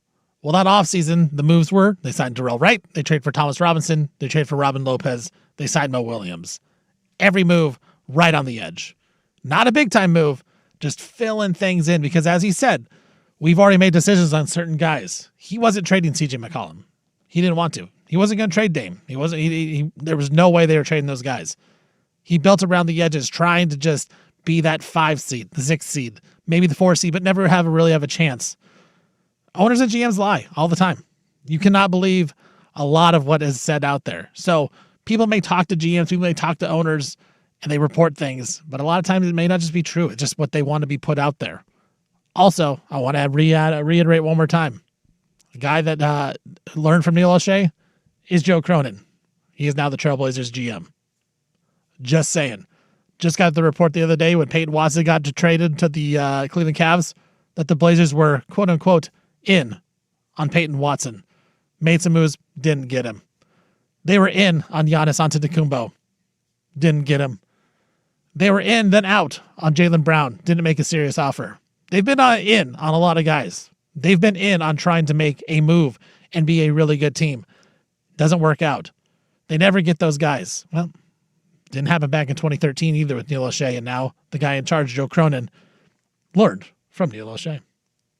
Funny how that works. Hopefully at some point they make a trade, they make a move, and they go for it, but probably not going to be this year. We're going to take a break, and when we come back, Russell Westbrook, one of the best of all time, a guy that got to an NBA Finals, MVP, numerous guy averaged triple-double numerous seasons. He retired in this offseason, and Isaac Asuk talked about it. They then compared Russ to a guy in Portland and Damian Lillard and whose career they would rather have. We'll listen to that clip of Isaac Asuk here on the Best of Primetime here on 105.1 The Fan. But first,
This is Primetime.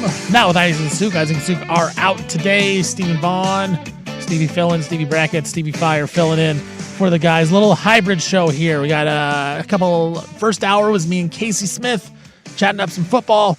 This hour has been some throwback interviews. Bert Sugar, Neil O'Shea, talking some boxing, talking some Trailblazers, talking some Liars. Neil O'Shea, also the birthplace of the Bro drop that we play a lot on this show. Great times there. Fun to listen to those interviews. Now we're going to hit up Isaac and Suk. Just a couple days ago, actually, Russell Westbrook retired from the NBA, one of the best of all time, for sure to be a Hall of Famer, former MVP. But the guy started talking about Russ and started talking about his legacy. Is he as good as Damian Lillard? Is he better than Damian Lillard? The guys talked about it here on the Best of Prime Time with Isaac and Suk. All right, welcome back. Hope you're having a nice little Wednesday. It is High Kick Wednesday here on the program. Damn right. Hope you're high kicking out there. Don't pull a hammy, though. Warm up. We are your sportsmen. My name is Isaac. Hello. Big Suk, we're right over there. Unless you're Dan Laney. Dan Laney doesn't stretch. We also have Stevie Fire on the controls over there. Portland Fire in action tonight, Stevie? That's right. Against my Minnesota Lynx. Hell yeah. Minnesota. Now that team's good. Their squad. I think they're the best team in the NBA, are they not? Or WNBA? Yeah, record-wise, they are. And then they've got the rookie. Olivia Miles. She's got the fro and the glasses. Goggles. She's a badass. She is. She plays a lot like the men's game. The way she modeled her game after, it's very NBA-like. The 27-7 yes. Minnesota Lynx. Who is her male comp? I have no idea. That's tough. I'm talking to Stevie Fire over here. We ask you the tough questions. Yeah. He's got nothing. I got nothing. All right, I'm heading. She's one of the best players But hey, remember, she's good. She didn't go number 1 overall because of right reasons. Yes. Who went number 1? AZ Fudd. That was the Fudder. Oh yeah, she's doing pretty good though too, isn't she? She's solid. Yeah, she's just not as good as Miles, and she dates the other girl on the team. She's the best player. Yes. Her NBA comp is Kyrie Irving. Really? Yes. That's what they're saying? I think that's a good one actually. Does she believe that the Earth is flat? Potentially. That's a good question. That's a possibility. And she went to TCU, right? Yeah. So played under the great Mark Campbell. And he is the great. You know the TCU women's basketball coach? Yeah. Oh. He coached me at Clackamas Community College. He was my assistant coach. Yeah, the great Mark Campbell. The great Mark Campbell. Come on, man. Yeah, and then he went to Oregon, recruited Sabrina to Oregon. Actually went to Oregon State first. Then Oregon gave him more money, went to Oregon, got Sabrina to go there, and then he went to Sac State and then TCU. How do I even host a show when I don't know who the great Mark Campbell is? Come on. I'm embarrassed. Watch this. I'm embarrassed. Because that's why. Exactly. Burp. Russell Westbrook has retired after 18 seasons in the NBA. He will have one of the more complex, legacy. Is legacy the right word? Yeah. It's his legacy. It's a wild one. It's a wild ride. No rings, never won. No. But one MVP. Averaged a triple-double. 9 All-Stars. Yeah, his numbers, his historical comp is Oscar Robertson. Yes. And yet, I think for the last 10 years of his career, no one really wanted him on their team. Well, he's crazy. Speaking of crazy, so he's insane. He's too. a maniac on the court. He's a maniac. It's really weird that once the end of Oklahoma City started happening, that was right around the age of 29, 30, he kind of became Carmelo Anthony a little bit in that the numbers were great. No one wanted him. And this is what I say about a lot of NBA guys is you don't know if guys can change their game. Westbrook couldn't change his game. He has to have the ball in his hand, and he can't adapt to that. Like, when he was on the Wizards for that one season, he made the playoffs. I had a bet on the Wizards to make the playoffs, so I watched, the last 20 games of the season. He was insane. He had the ball every single play, and he took control every single time. He was a force of nature. Right, but when he lost that step, when he wasn't as good, when he couldn't shoot as well, he wasn't very good, and he couldn't adapt to being the secondary, the third guy, a guy off the bench. He had to play one way. He never adapted. But when he was at his peak, he was unbelievable. He was he might have been a better athlete than LeBron. That's how good of an athlete he was. Yeah, at one point you could argue he was the best player in the league. Right. And so it is a weird legacy, but I think you go down, you just look at me and say this is one of the best guards of his generation. Yeah. And definitely a top 75 guy of all time. Yeah, he's a Hall of Famer. Yeah. First ballot. 9 times All NBA. Yeah. Would you take his career or Dame's career? Westbrook's going to have a better career. Right. Well, career, yes. Yes. But are you saying would I take Lillard on my team or Westbrook on my team? Just based off of career, who's a better career? Career, it's Westbrook. Right. Right. Yeah. But then at the same time, Dame's game. But that doesn't tell the whole story. Right. Dame's game has aged a lot better than Russell's, where the last couple of years, like you said, Suk, nobody wanted it. Like he was on the Nuggets, and they're just like, we don't need. Well, you. put it this way: let's say because we did this exercise with Curry and Lillard, let's do Westbrook Lillard in Portland. Yeah. So instead of Damian Lillard, you had Russell Westbrook all those years. Are they any different? No. No, but I don't think they're worse. No, I don't think they're worse either. But are they winning anything more? No. You're not, because the year like he won the MVP, they didn't go anywhere. It's just he just averaged a triple double. His teams in OKC weren't very good. No, it was him and a bunch of nobodies. And even when he was there with Durant, one of the reasons they never went anywhere is when push came to shove, Westbrook. He wanted to take the shots. He wanted to take the shots. It was he wanted to be the guy when Kevin Durant clearly should have been the guy. Yes. He could not play second fiddle to anybody. No. And I don't blame him, but at the same time, that's how you kind of get ran out of the league. He is a weird cat in that if you look through the history, and I can't speak on the 60s and 70s, but he might be the worst MVP in the history of the league. No doubt. And really, he averaged a triple double. Like that's when he when he averaged the triple double, you were like, oh my God, you have to give him the MVP. But if you go through Westbrook or Shea, right? It's not the close. record of the Thunder when he won it was by far the lowest record that anyone had ever had to be MVP. Jokic, Embiid, Giannis, Harden, that may be the one. And by the way, they went back to back. They're pretty comparable. Harden and Westbrook, because then you get into Steph, Durant, LeBron, Derrick Rose, right? You go down the list. It's a coin flip, and it's funny. They went back to back. It's Russell Westbrook and it's James Harden, and I think James Harden is better than Russell Westbrook. Mm-hmm. I think Russell Westbrook might be the worst MVP in the history of the league, and that is a great honor because you're the MVP. But I was with the Blazers when he was at his time, and so when I would track him and watch him play, he got a lot of just easy rebounds where Steven Adams is boxing out two guys, and Russ just runs in and grabs the rebound. They weren't great rebounds or anything like that. So it's he kind of compiled numbers at the same time, and he was looking to stat pad trying to get those triple doubles. But at the same time, his effect on the team was insane. 30% from three. Yeah. He just couldn't shoot. And he would insist. How many times were you watching those Oklahoma City teams and you're like, you could set your watch to it. You're like, down by one, tie game, 2.5 minutes left. You're like, here comes a dumb shot. And teams would throw 9 guys at Durant and be like, just give it to Westbrook. He'll figure out a way to screw it up. And you had no faith in that guy down the stretch. The Dame Russ feud that they kind of had on the court was a fun one too. Yes. As a Blazer fan, watching those two go at each other was always fun because Dame usually got the best of him. And I promise which was always good. And I'll bet you Lillard looks at that and there's a chip on the shoulder that he's got more all NBA teams. He's got an MVP. Deep down it bothers Lillard that when you put their careers up against each other, Westbrook's is going to be... we're going to rank Russ higher. Dame's I'm a better guy. Because how many all-defensive teams did Westbrook make? I'm guessing he made... I think he made a couple. I'm guessing he made a couple, right? Because he was a decent defender back in the day. He was a 2-time scoring champ. I'm just trying to see if he ever made any of the defensive teams. Here's a good question. Zero defensive. Zero defensive. Okay. So I thought he would have made one or two. He was He was defensive player of the year in college, but okay, not in the NBA. No first or seconds. So, would you rather have Russell Westbrook in their prime for your team, Russell Westbrook or Klay Thompson? Klay Thompson. Well, okay, I'm gonna put a pause in that. It's hard. It's a tough one. If I'm a average team, and my goal is to try to be the 6th seed and maybe win a series, I want Westbrook. You're gonna turn him loose. If my goal is to win and win a title and build a team, I'm taking Klay Thompson all day, every day. Because then you're trying to get your star of that team. Because Klay is maybe the best role player of this generation. Yes. Jimmy Butler or Russell Westbrook? Jimmy Butler. Jimmy Butler. Peak Jimmy's better. Yeah. Damian Lillard or Russell Westbrook? Again, this is gonna. I'm biased. It's hard. It's so hard because Russ had the ball every single time. I'm biased, but I'm still gonna take Lillard. Even though Westbrook had the more decorated career, I'm going to take Lillard. I think Dame's better. I think, and I know he was a bad defender.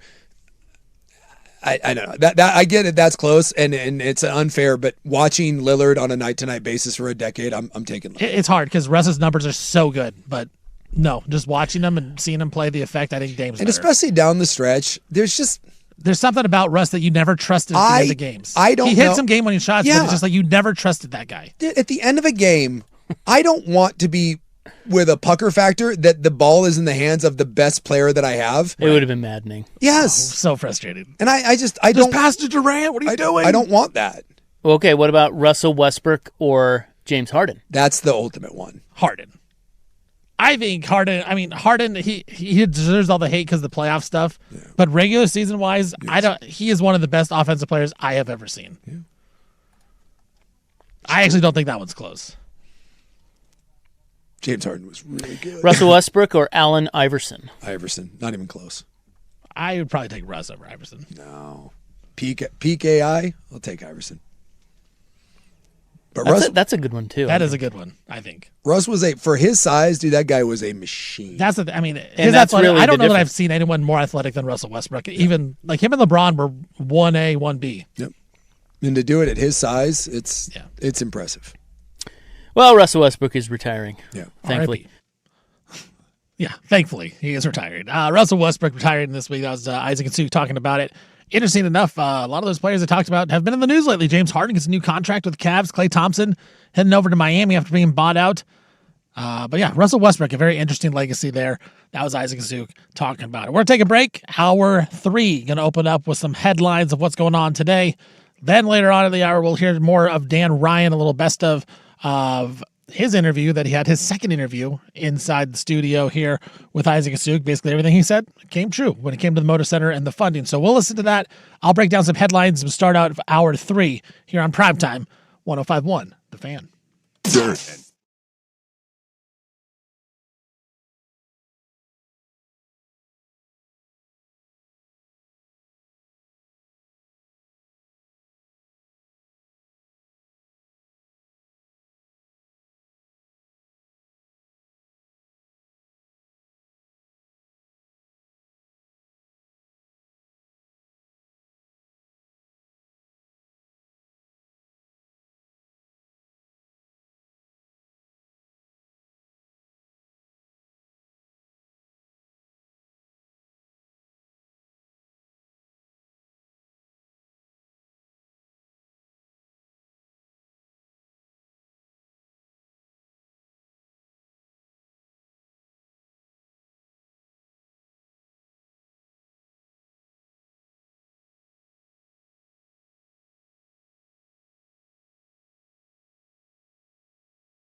Now, from the George McCoy and Warren Allen Sports Desk, a Sports Center update on the Fan Sports Network, 105.1 FM and 1080 AM. First on the Fan, Dallas Mavericks guard Klay Thompson. He has been granted a buyout of his contract. Now Thompson, according to sources, is heading down to Miami to play for the Miami Heat. Add some much-needed spacing on the floor for Giannis Antetokounmpo. Another NBA free agent move, DeMar DeRozan. He is signing with the Denver Nuggets. It's going to be a one-year deal worth $3.9 million. Nuggets did just trade away Peyton Watson earlier this week to the Cavs. Opens up a spot in the rotation for the veteran DeRozan. Seahawks coach Mike McDonald said wide receiver Jake Bobo went down Friday with what appears to be a serious knee injury. Bobo was hurt during Seattle's joint practice against the Titans while being taken down to the ground near the sideline. His right knee was then examined, and then he was carted off of the field. Texans, they are signing wide receivers Sterling Shepard and Zay Jones. They are signing those guys because Jaden Higgins tore his ACL. He's out for the season. He did that earlier in training camp. And the Portland Fire back in action tonight, taking on the Toronto Tempo. That game will be in Vancouver, BC at the Rogers Center. Fire, 2.5-point road favorites. I'm Stephen Vaughn from the George McCoy at Warren Allen Sports Desk. Don't call your mom. Call George McCoy at warrenallen.com.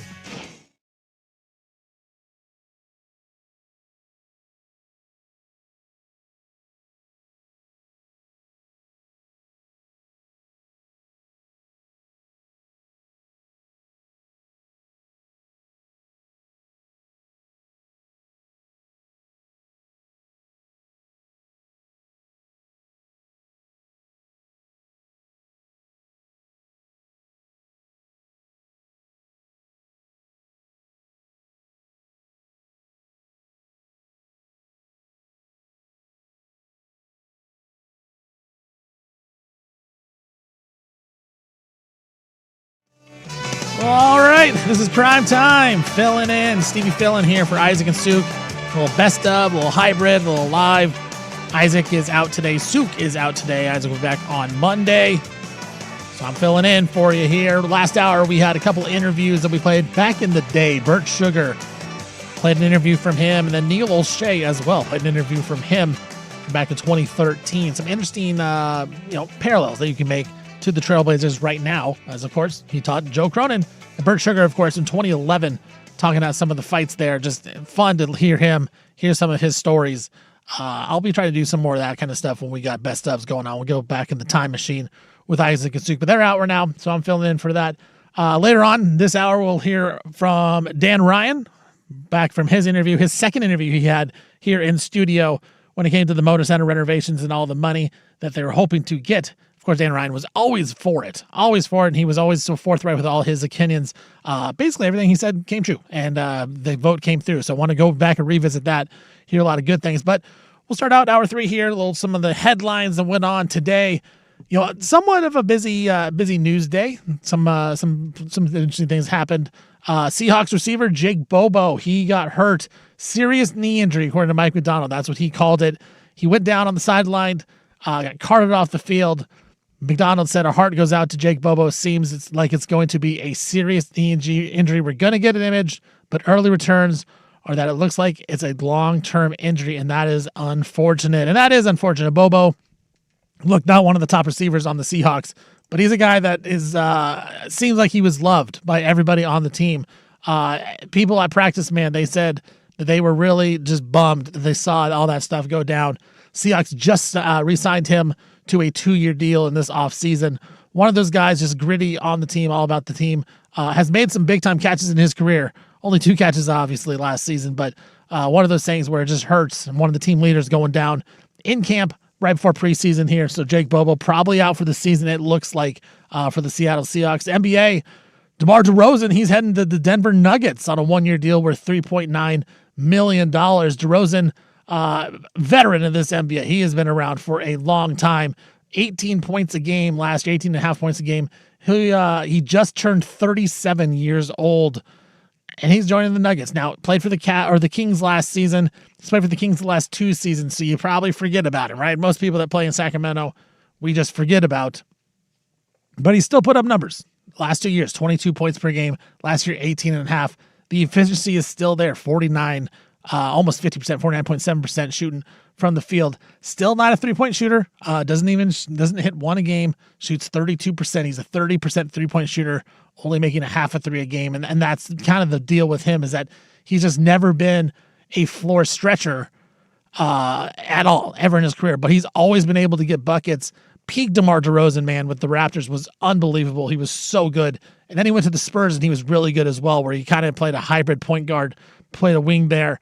I do like the move by the Nuggets. The Nuggets, they went out and they traded Peyton Watson to the Cleveland Cavs earlier this week. They had a hole in their roster for a guy to come off the bench, a guy to kind of handle the basketball. Because Peyton Watson did that last year. When Watson was healthy, he had a stretch there where he was, playing a point forward type of role, and he was handling the basketball. He was making decisions, and that was at a necessity because the Nuggets were very hurt at the time, and even Jokic was out at the time, and they needed someone to handle the basketball. Peyton Watson stepped in and did that. That was the first time really in his career that he was asked to do that. He did it. He did a very fine job, and that's why he gets paid, $20+ million a year now with Cleveland. But Denver couldn't afford him, so they had to trade him, and so they had a hole to fill. And DeMar DeRozan can do that fine. Now, he's not going to be as good as Peyton Watson. Can't shoot like Peyton Watson. But DeRozan, and look, I'll say this a lot when it comes to the NBA playoffs. We saw it last year with the Atlanta Hawks and C.J. McCollum.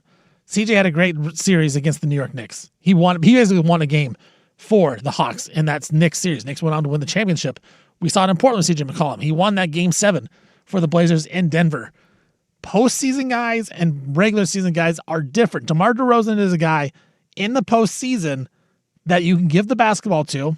He can go one-on-one. He can post up. He can shoot over the top of you because he is 6'7". He's a big guy. He's a big wing. Some of these smaller guards guard him. He just posts them up and turns right over and shoots over them. He can get a bucket in the playoffs. And that's where Denver has struggled sometimes, is when Jokic goes out of the game. How do you replace that? How do you continue to score some points and not just get completely dominated when Jokic goes out? The on-off numbers for Jokic are crazy. He is so good. But when he goes off the court, Denver really struggles. I don't see this as a move that helps Denver in the regular season. I see this as a move that could potentially help the Nuggets in the playoffs, where Jokic goes out of the game, you have DeRozan come in, you give him the offense for 4 to 5 minutes, him and Jamal Murray, you let them try to score, get a bucket. I do actually like this move to bring DeMar DeRozan to Denver. He's not as good as he once was, still played 31 minutes a game, like I said, shot the ball really well, almost a 50% shooter, got to the free throw line 5.5 times. Like, he could still score the basketball. Defensively, he's going to be a problem. Can't spread the floor. But if I'm a player, I want to go play with Nikola Jokic. That guy makes everybody better. So DeRozan's a smart player. He has adapted throughout his career. I think it's a good fit for Denver. They needed a guy, and on a veteran contract, when you're trying to make a move, you're trying to make a push to win another title with Jokic. I think that's a really good move. Also in the NBA, Klay Thompson gets bought out by the Dallas Mavericks. He now is on his way to head out to Miami and South Beach to play for the Miami Heat. Thompson, he's planning to sign a 2-year deal worth about $13 million after he clears waivers with Miami. He was due to make $17.5 million this year in Dallas on his last year of his contract. But Thompson, he initiated the buyout. He informed Dallas that he kind of wanted to play for a contender. Dallas was really bad last year, 26-56. Of course, they're in a different direction now with Cooper Flagg. And Klay is just not part of the roster, so not part of the future.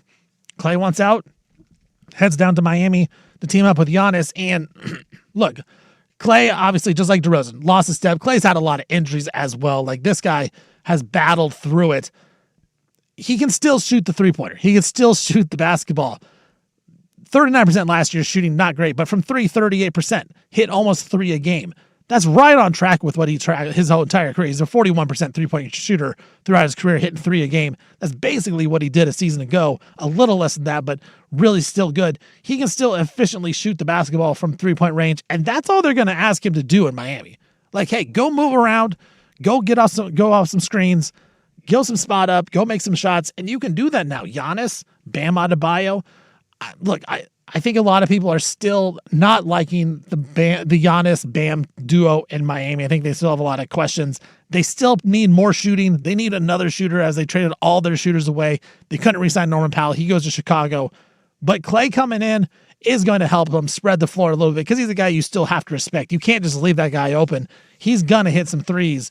And so I think for Giannis, you want to spread it out as much as you can. So Klay Thompson to Miami, good little move there by the Miami Heat. I don't expect a ton out of him, but now, the potential starting lineup of Davion Mitchell, Klay, Andrew Wiggins, Giannis, Bam, not terrible, but there still needs to be more, especially with the 76ers and what they did. But I think it is one of those things where you needed a shooter. You go out and you get one of the best shooters of all time, one of the best role players of all time. We talked about that last segment. Klay, one of the best role players. He's figured it out. He's not going to have to do a lot with his team. It's kind of like when he went to Dallas. Dallas had Luka Doncic, and they said, "Hey, Klay, go shoot some threes and help out Luka." Well, now it's going to be help out Giannis, make some threes. I can see Klay doing that a little bit as well. What happened last night in the NFL preseason? Fernando Mendoza had his second preseason game, the number 1 overall pick out of Indiana. He struggled, 8 of 15, 86 yards, an interception in that one. It was a pick 6 against the Texans. The Raiders ended up winning the game at the very end, but Mendoza did not look great. Struggled. Looks like he was going through his progressions, and it was just it was a step too slow. And when you do that in the NFL, that's where it turns into pick 6s, and that's what it looks like it happened. I don't think that Mendoza was going to start this year. I think it was always going to be Kirk Cousins was going to start the season in week 1. That's kind of why they went out and they signed Kirkers. But I think, this is the type of game where you look at it and you're like, man, it is a different ball game when you're going from college to the NFL, especially the way that we play college football now. It's a lot more RPO. Indiana ran a ton of RPO. It's a different game. So we'll see. I think that it's probably the right move to go out and you start Kirk Cousins to start the season. Mendoza, he's going to be fine. I think mentally he is really awesome, and I don't think this type of stuff hurts him. But you could throw him out there and he can make mistakes and he'll be okay. I think you just would rather have him sit on the bench, figure it out, watch, and go from there. Other news that happened a couple days ago, we'll see tomorrow. Cade Anderson, the stud pitcher for the Seattle Mariners, who has put up some historic AA stats. ERA just over 1 this season. 93 innings, 135 strikeouts. He's supposed to start tomorrow against the Chicago Cubs for the Mariners. Unbelievably exciting. Now, the Mariners, unfortunately, they're still not out of it. We joke about this on the show. Suk talks about it all the time. For how bad the Mariners are, and they are bad this season, there's 60 and 68. They're still only 3 games out of the wild card. It shows how bad the wild card actually is in the American League. But now we're getting up Cade Anderson. See him on Saturday. I love seeing these type of prospects when they get called up. Sometimes they flame out, sometimes they don't. But this guy, man, he looks like he's going to be the real deal. Top pick from the 2025 draft at LSU, 3rd overall pick, 1.06 ERA over in AA, only 13 walks in 93 innings. Man, he allowed 47 hits in those 18 starts, 11 runs in those 18 starts. The Mariners, they're one of the most disappointing teams in all of baseball, but this is going to provide a little bit of a juice, whether it's just for the fans or not. May not be a playoff push, but get a little juice in that ballpark. It'll be at home, T-Mobile Park, against the Cubs. So tomorrow should be a hot ticket there up in Seattle. All right, those are headlines for the day. And now next, we're going to take a break, and then we will listen to Dan Ryan. It was his second interview coming in to the studio with Isaac and Suk. He was talking about the Motor Center fundings. Of course, those got voted. Yes, got an approval voting by the Portland City Council. So now we're on to the next step. But there's a lot of discussion that it may not happen. It may be where Tom Dunn doesn't want to be here. Maybe the City Council doesn't want it to happen, but it happened. And Dan Ryan was here to talk about it before it actually happened. And he was right on with everything. It's almost like he knew what was going to happen, and people shouldn't panic. And we were kind of on it. Primetime, Isaac and Suk, they were on this the whole time. We're overreacting. We're panicking to everything. So let's hear Dan Ryan talk about it. Coming next here on the Best of Primetime with Isaac and Suk here on 105.1 The Fan.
Now, from the George McCoy and Warren Allen Sports Desk, a Sports Center update on the Fan Sports Network, 105.1 FM and 1080 AM. First on the Fan, some NBA news today. Klay Thompson, he's being bought out by the Dallas Mavericks. At his own discretion, he wanted to be bought out. He's expected to sign with Miami Heat. Be some floor spacing for Giannis Antetokounmpo and Miami. Free agent wing DeMar DeRozan, he's heading down to Denver to play with the Nuggets, a one-year deal for $3.9 million. Nuggets did just trade away Peyton Watson earlier this week, so they had a hole to fill in the rotation. Seahawks coach Mike McDonald, he says wide receiver Jake Bobo went down today with what appears to be a serious knee injury. Bobo was hurt during Seattle's joint practice against the Titans. While being taken to the ground near the sideline, his right knee was examined. He was then carted off the field. Texans are signing veteran receivers Sterling Shepard and Zay Jones to help replace Jaden Higgins, who tore his ACL earlier this year. And the Fire are in action tonight, taking on the Toronto Tempo up in Vancouver, Canada. Fire 2.5-point road favorites. I'm Stephen Vaughn from the George McCoy at Warren Allen Sports Desk. Don't call your mom. Call George McCoy at WarrenAllen.com.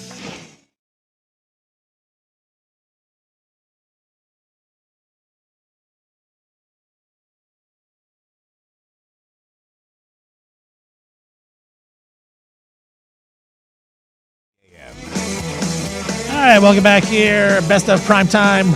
Isaac and Suk. I'm Stephen Vaughn. Their producer, their board op, filling in for them. They are out today. Isaac should be back on Monday, and then we'll be back on throughout the week. And then Thursday, Friday, Isaac and me will be down in Vegas celebrating the start of football season. Cannot wait. But one of the big topics here in this summertime was the Portland Trailblazers and the Moda Center renovations. What had happened? What did not happen? Well, we had the great luxury of having Dan Ryan, Portland City Council, in studio twice. This was his second interview when he was very sure. There was a lot of talk that it wasn't going to happen. The votes did happen. The funding has been approved. Now we're to the next step. We'll see what happens here with Dan Ryan and the Moda Center. But this is Dan Ryan in studio talking with Isaac and Suk here on the Best of Primetime on 105.1 The Fan. We're shuffling you over to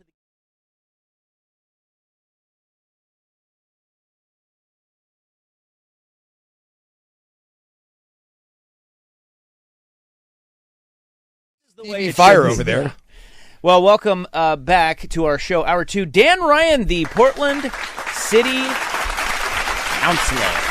I always want to call you Commissioner, but I know it's Councilor. You corrected me, and I'm having a hard time not making that mistake. But welcome back to our show. Well, it's great to be back. Good to see you. And he's if you're not watching on YouTube, you should be watching on YouTube. He's wearing his Blazers jersey now.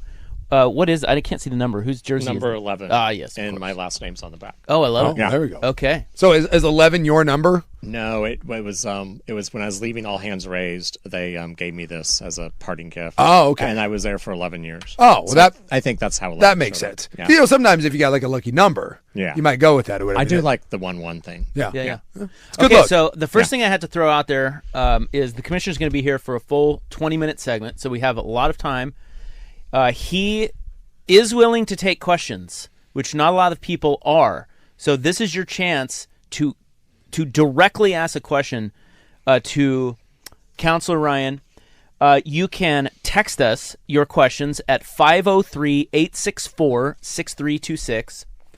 503-864-6326. And Steven is going to keep an eye on the YouTube chat. If you're watching us on YouTube, you can see Mr. Ryan better this time. And if you want to put a question in the comment section on YouTube, we can get that relayed over to us as well. So again, the text line 503-864-6326. It is critical mass, is it not? On the Moda Center renovation project. Absolutely. Tomorrow's a big meeting. Tomorrow we'll be hearing from the public, and they're supposed to come to City Hall and give testimony. And I'm going to go ahead and plug that right now. You can always just Google City Council Agenda. That will give you what you need. You can then go to Council Clerk at Portland, Oregon, one word, .gov, and you can even call 503-823-4082. That's 823-4082. And we'd love to hear Rip City Nation show up and give testimony tomorrow. So everything you just gave out there, just to be clear, is for people who want to testify in front of you guys tomorrow. Absolutely. Okay. Starting at 10 o'clock. Starting at 10 a.m. Yeah. Okay. So and we want people to come out. We do. We absolutely want people to come out. Well, it's funny because you're saying that. You came on our program and saying it. Dwayne Hankins, the Blazers president, is telling fans to show up. It's weird in that we keep being told that this is like this big contentious thing, and yet both sides are like, fans, show up. Seems like we kind of all want the same thing. This might be a good day. Yeah, that he's saying that, I'm saying that, so absolutely. Yeah. Okay, so Love it. text your questions, 503-864-6326, and we'll get that information back out there a couple times here in this interview. So if you want to testify tomorrow, it starts at 10 a.m. at City Hall. I think it's important. What's interesting, Spencer said something off the air that I think is good. Engaging sports fans politically. I mean, a lot of times sports fans aren't that engaged politically. Maybe that's a cliche, but this is an opportunity to get, as you like to call them, rational sports ball people to City Hall and get engaged politically, because this is a major deal in keeping the Trailblazers. That's important. Absolutely. So, and I witnessed that at the town hall we did in District 2 a week and a half ago, where two different people came up to me and said this was the very first political program they ever came to. And it was because they heard it on your program and they wanted to show up and say how important it was for us to figure this out and not lose the Portland Trailblazers. So that was the first. First of all, sorry. So can you put that a little closer to your mic? Oh, absolutely. Or your mouth. Like really, almost like eat it. Yeah. Okay. Yeah. There you go. Old radio tricks. Yeah. It's customized for you, Suk. I know. I took your spot. just lean into it. Lean into it. I apologize for Is it better now? My beard all over you. that. So don't worry, I'm sanitized. That was the first. When I heard that was going on in the work session. That's the first government start to finish, and certainly the first city government work session I've ever listened to in my entire life. But it meant something to me. Yeah, so I do think that more people should get involved, and I'm a little embarrassed that I haven't. But yes, I actually thought it was quite interesting, and to me that felt productive. I don't know how you felt about it, but I keep reading all these articles about how contentious it is, and again how vile in rhetoric. I did not. I came away with that feeling very positive, and I thought it was a pretty good tone.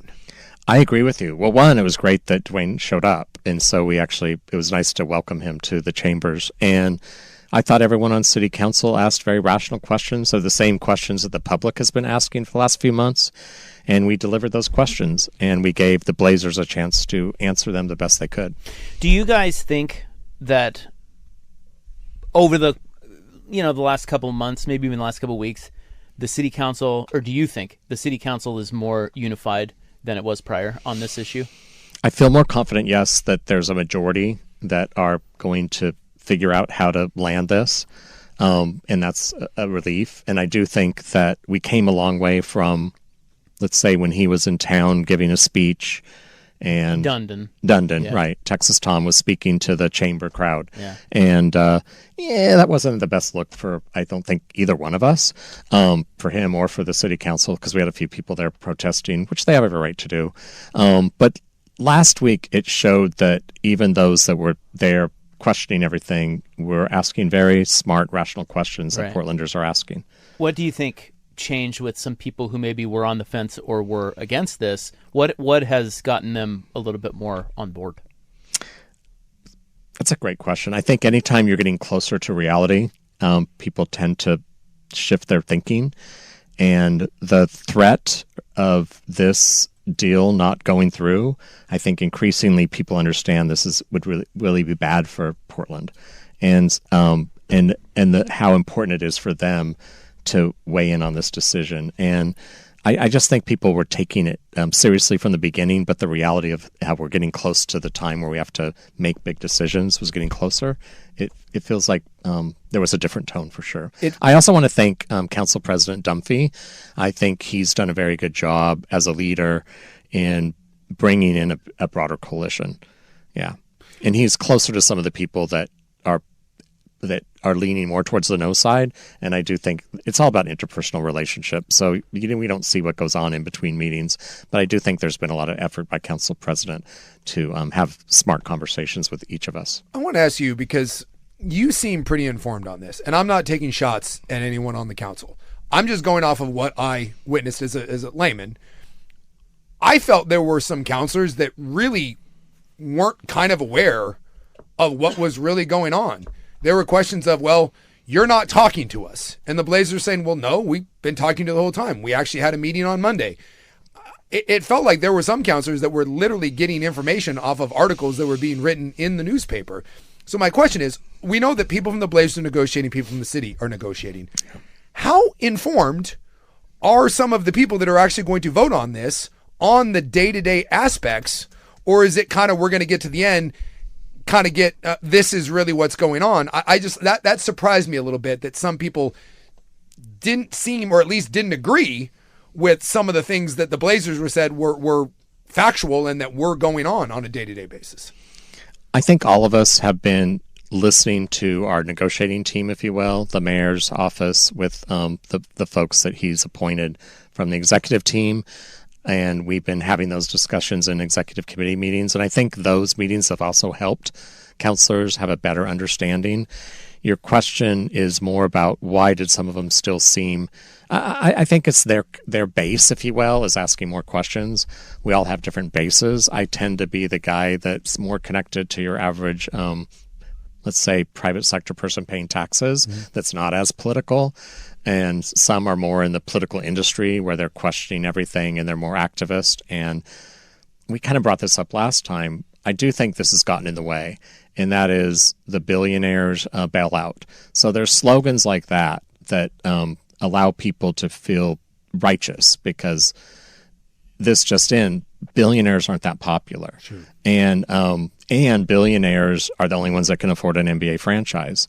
And so there's this reality that I think has been difficult for some in Portland to just accept. And I've just accepted that. And I think some, that seems to be part of their dissonance, if you will. Does that make sense? Yeah. Yeah. No, it definitely does.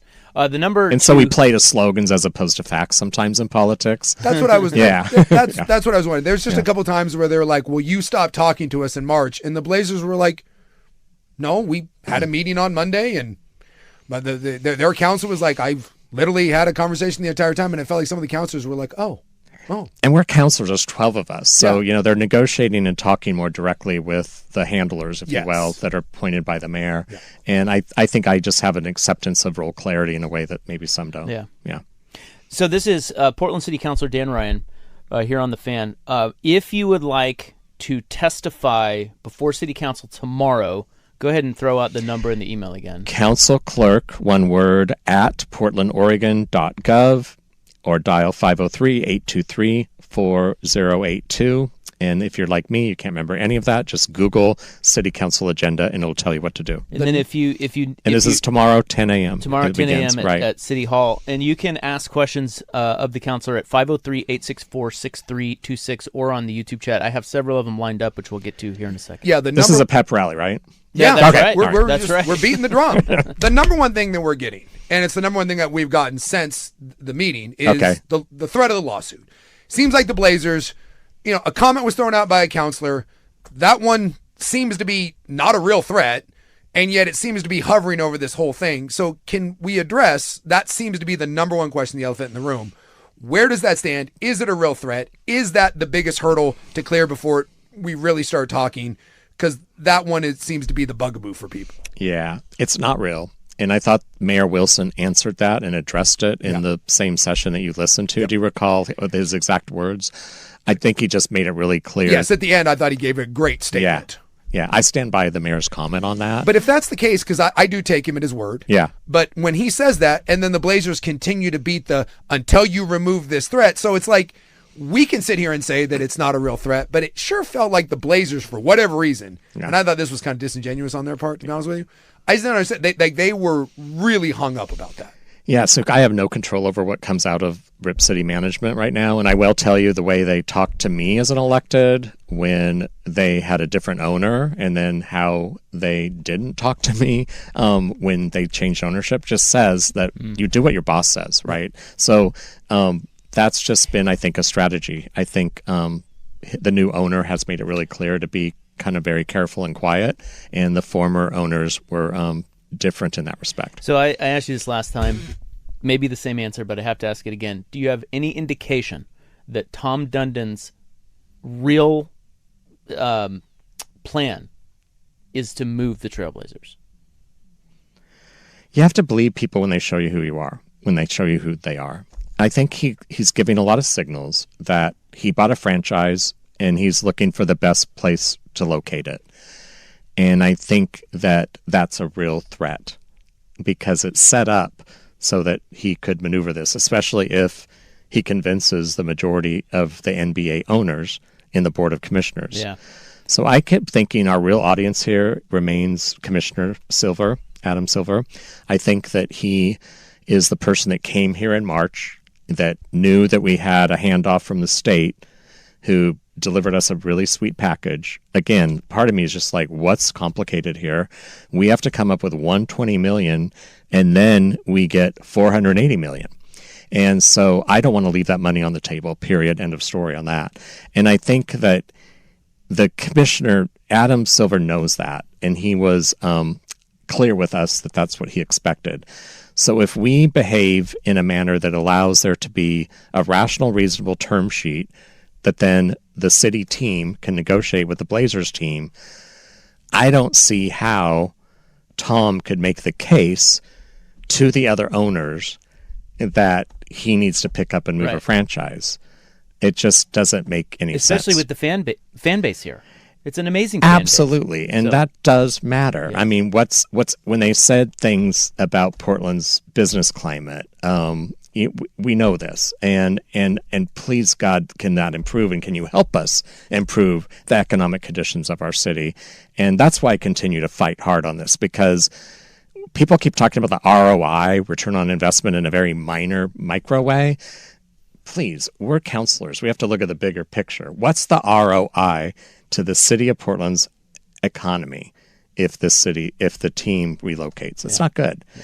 And so I just continue to know that we have to press on. I think we're in a little bit of a battle where who was more unlikable, Texas Tom or the Portland City Council? Let's be honest. And I think last week we took a step in the right direction. Yeah. Does that make, when you observed 100%. It, what did you think? I said I came away very encouraged. Yeah. I came on the air and I said, I do not see how these sides don't come together. Yeah. I just don't. It made total sense to me. Someone asked the question here, and I think it's a good one. The city kind of posturing here a little bit, some of them. What is the main budgetary concern? So $120 million doesn't seem that much, to be honest with you, over 20 years. So what is the main concern that you've heard from other counselors that are maybe opposing this? What is the main thing? Where do they think this money, what negative aspect of this?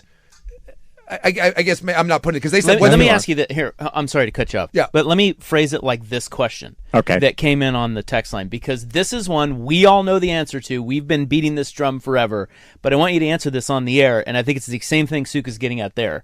All right. You'll correct me if I'm wrong. Sure. Yeah, okay. You correct us.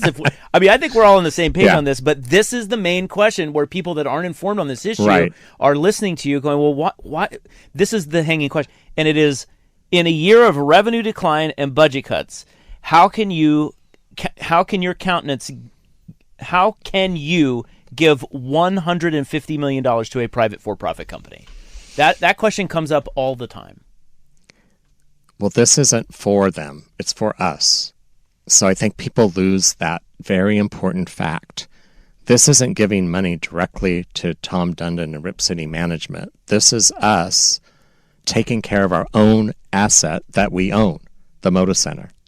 So I think a lot of times people just have to take a pause and remember that. Does that make sense? Yes. Yeah. 100%. And then the question is, where do you come up with $120 million at a time where we have budget cuts, where our revenues are down? And so we have to look to some fixed accounts. And this is where there'll be some rub later on what fixed accounts do they come out of, restricted accounts. And there's been a lot of controversy, and I'll just go there, around the PSEF, that's the Environmental Fund. And some people see that as a holy grail, you can't touch it. But I'll tell them this, that we have in recent past, the PSEF committee that makes these decisions have allocated capital investments to numerous private nonprofits in our market for capital campaigns to finish their own green infrastructure renovations and such. And so this isn't unprecedented. So I leave that to the PSEF committee to make that decision. But for people to say that we've never used these funds for our own assets or those in the community is just not true. People are asking, I've got this a couple times, if this doesn't go through, is there a contingency plan with the city, or is this kind of an all or nothing thing coming up here on the 12th? Well, today, I just know that my focus is on doing everything I can to not allow someone to steal our home team, period, end of story. And so we just have to take it one step at a time. And so right now, it's about us coming up again with that rational term sheet for voting on it next week. And then hopefully it passes with a vast majority, with at least a majority. It only takes 6 plus the mayor. And it moves on, and the negotiating teams work out those details. But the detail I care about is the long-term economic impact of this. I just, again, can't see one scenario where that's good for Portland. I agree with you 100%. The other one that comes in a bunch here that I'm seeing is the Blazers say there's 20 parts that were changed in the term sheet from the Senate bill that got done. Do you have any idea, because they wouldn't address it, do you have any idea what some of those 20 things are? Or what even 2 or 3 of those big hangups are? I have not seen that in writing, therefore I don't know what they're talking about. Yeah. Okay. Yeah. Well, hopefully they'll get that to you. It might be kind of important. I think that might be one of the frustrating things for you. So, but it's also, let's face it, this is just called doing business, and we just have to be grown-ups and have little shrewd moments, but move on and keep our eye on the prize. Keep your eye on the prize. That's exactly what Dan Ryan and the Portland City Council did. They got it approved. They got the money approved to get the Motor Center renovations on the get-go. So now we're on to step 2 there. But it's interesting to hear him talk about it, and basically everything he said came to life. So good to see that. Can't wait for Motor Center to get renovated and put that behind us so we can just talk some Blazers, talk some basketball. That'll be a great time. All right, we're going to head to a break. When we come back, we'll wrap up hour 3 here. This is the best of Prime Time with Isaac and Suk on 105.1 The Fan.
guys, Stephen Vaughn here, back on a Friday, filling in for Isaac and Souk.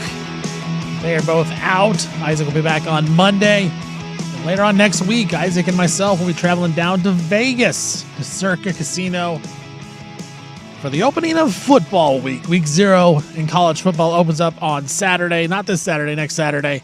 And the NFL will be soon after that. We're right in the thick of preseason NFL action going on right now.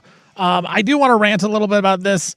College football, I've talked a lot of college football and how it's kind of turned into the NFL so much and how it's hard to, say, hey, that's my guy, that type of stuff. But I just can't wait for the season to start because I'm tired of hearing about these legal actions going on. Some of the news today, former quarterback Thomas Castellanos, he played quarterback at Florida State. He played quarterback for Boston College. He was the Florida State quarterback last season. He officially entered the transfer portal today. And now there's rumors that Texas Tech is going to be a team that's going after him. He entered the portal because he gets that 5th year, the 5-for-5 deal that they're trying to pass going forward. And so a lot of these players that only played 4 years are trying to get that 5th season. LSU got a guy from an edge rusher from Notre Dame who did not sign an NFL contract. A lot of these guys are in the NFL or battling for NFL contracts. Anthony Henderson, he's another one of these guys that got an injunction by the judges that he can go back to college if he would like. Now, there's some guys that are, some that aren't. Now there's rulings that are saying, no, these guys aren't ineligible. There's other rules just saying these are eligible. All this stuff that's going to the court is never going to be good, right? That's why college football, the NCAA, needs to figure it out. When you start sending stuff to the government into courtrooms to try to figure out if people are eligible or not, that's never going to work out. There's never really been many things in this world, in this life, that when we start getting the government, we get judges, we get courtrooms involved, that's going to turn out to be a good outcome. And sports is definitely not one. Eligibility is definitely not one of them. And a lot of these guys that are hitting into the portal right now, whether it is on the basketball side or the football side, are solid players, like solid college players, not quite NFL players, not quite NBA players, but guys that were pretty good players in college. On the basketball side, Mark Mitchell, he's a guy that played at Duke, played at Missouri. He's a guy that's entering the portal.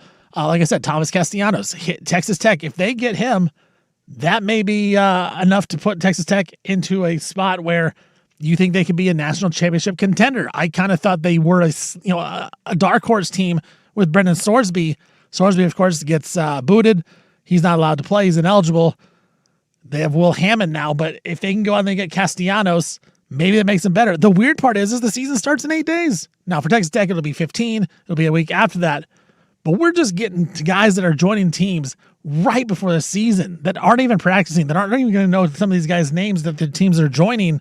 And these are guys that are going to play. Texas got an offensive lineman who didn't quite make it to the NFL. He goes back to Texas, makes some money, and gets another year to play college football. Look, I'm all for guys getting money. I'm all for guys playing college sports because I think it is great. And I love college football. It's my favorite sport. I love college basketball. It is a ton of fun to watch to me. But we're getting to a point where guys are just going to continue trying to play, and they're going to sue, and they're going to go to court because it's such a good deal. And at some point, we have to say, you're done. You're done playing. Look, Thomas Castellanos, I saw you play for numerous teams, numerous years. You've been out of high school for a long time. I kind of feel like you're done. If you can't make the NFL, you got to find another career. And so I'm just tired of all of this. I just want this to go away. I want the games to start.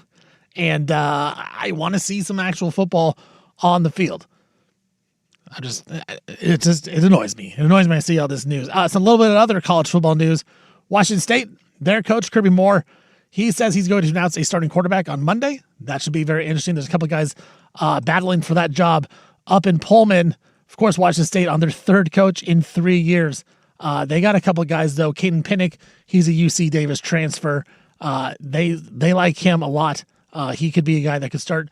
Julian Duggar, another guy that they could start. Owen Eshelman, another guy in the mix. So we'll see who Washington State's quarterback is. We heard the news earlier this week about Oregon State. They're in the middle of trying to figure out who their starting quarterback is going to be. Malik Murphy, Braden Atkinson. I'm blanking on the other guy's name who transferred from Western Michigan, but he probably won't get the job. It'll probably be Murphy or Atkinson. We'll see where he goes there. Of course, Oregon, we know their starting quarterback, Dante Moore, and how good they're going to be. This is the stuff that I want to talk about. I want to see stuff on the field. So I can't wait for week 0. I can't wait for it to happen next Saturday when me and Rob are down in Vegas. We can be betting on those games. So That's it. We're gonna wrap it up here. We're gonna stop that. We're gonna go to the club, and of course, in the club, we're gonna bring back the A crop story, the spaghetti story that happened. Big Sook visiting the A crop, getting spaghetti. Now, Big Sook threw out the challenge because I broke the news to them that I had never been to a strip club before at 39 years of age. They were shocked, as a lot of people are. And look, it is what it is. I don't have interest. I'm not a drinker. I don't care. I'd rather just hang out with other people, hang out with friends, rather than go do that. But whatever. I get it. I get why you want to go. Just not my thing. But Sook threw it down after he heard social media star Jackson. He's 24. He said, look, I've never been to a strip club either. Sook says, look, I'll take you to the A crop. I'll buy you a plate of spaghetti. I'll buy you a lap dance. I'll buy you 2 Rainiers, which are probably going to be warm, not cold, because they were warm when he went there. He threw down the challenge, but he said, look, Steven and Jackson both have to go. Well, we're going to hear from social media star Jackson today in the club. He's going to make his radio debut. I'm going to let him try to talk me into it. He's excited. He wants to do this. I don't want to do it. I think this sounds lame. I don't even like spaghetti. Like, that's the thing. I don't want to play the spaghetti. I think it's gross. It hurts my stomach. I don't want to eat it. Jackson wants to go. I'm going to give him the opportunity to pitch me on why I should go with him to the A crop in the club. We'll see that. Then we'll play the Sook A crop story of when he went to the club. He went to A crop. He gets spaghetti. He gets shrimp for some reason. Him and his buddy Panda Man. They have a good time. We'll hear that story next. That's coming up in the club here. This is 105.1 The Fan.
Now, from the George McCoy and Warren Allen Sports Desk, a Sports Center update on the Fan Sports Network, 105.1 FM and 1080 AM. First on the Fan, some NBA news went down today. Klay Thompson and the Mavericks, they have agreed to a buyout to send Klay to a free agency, and then Klay is going to sign with the Miami Heat. He's going to help out Giannis and help out that spacing with some shooting. Free agent wing DeMar DeRozan, he signed with the Denver Nuggets. One-year deal worth $3.9 million. Nuggets did just trade away Peyton Watson. That opens up a spot in the rotation for DeRozan. Seahawks coach Mike McDonald, he says receiver Jake Bobo went down Friday with what appears to be a serious knee injury. Bobo was hurt during the Seattle's joint practice with the Tennessee Titans. He was taken down onto the ground near the sideline. He then had his right knee examined before he was carted off of the field. Texans, they are bringing in 2 veteran wide receivers, Sterling Shepard and Zay Jones.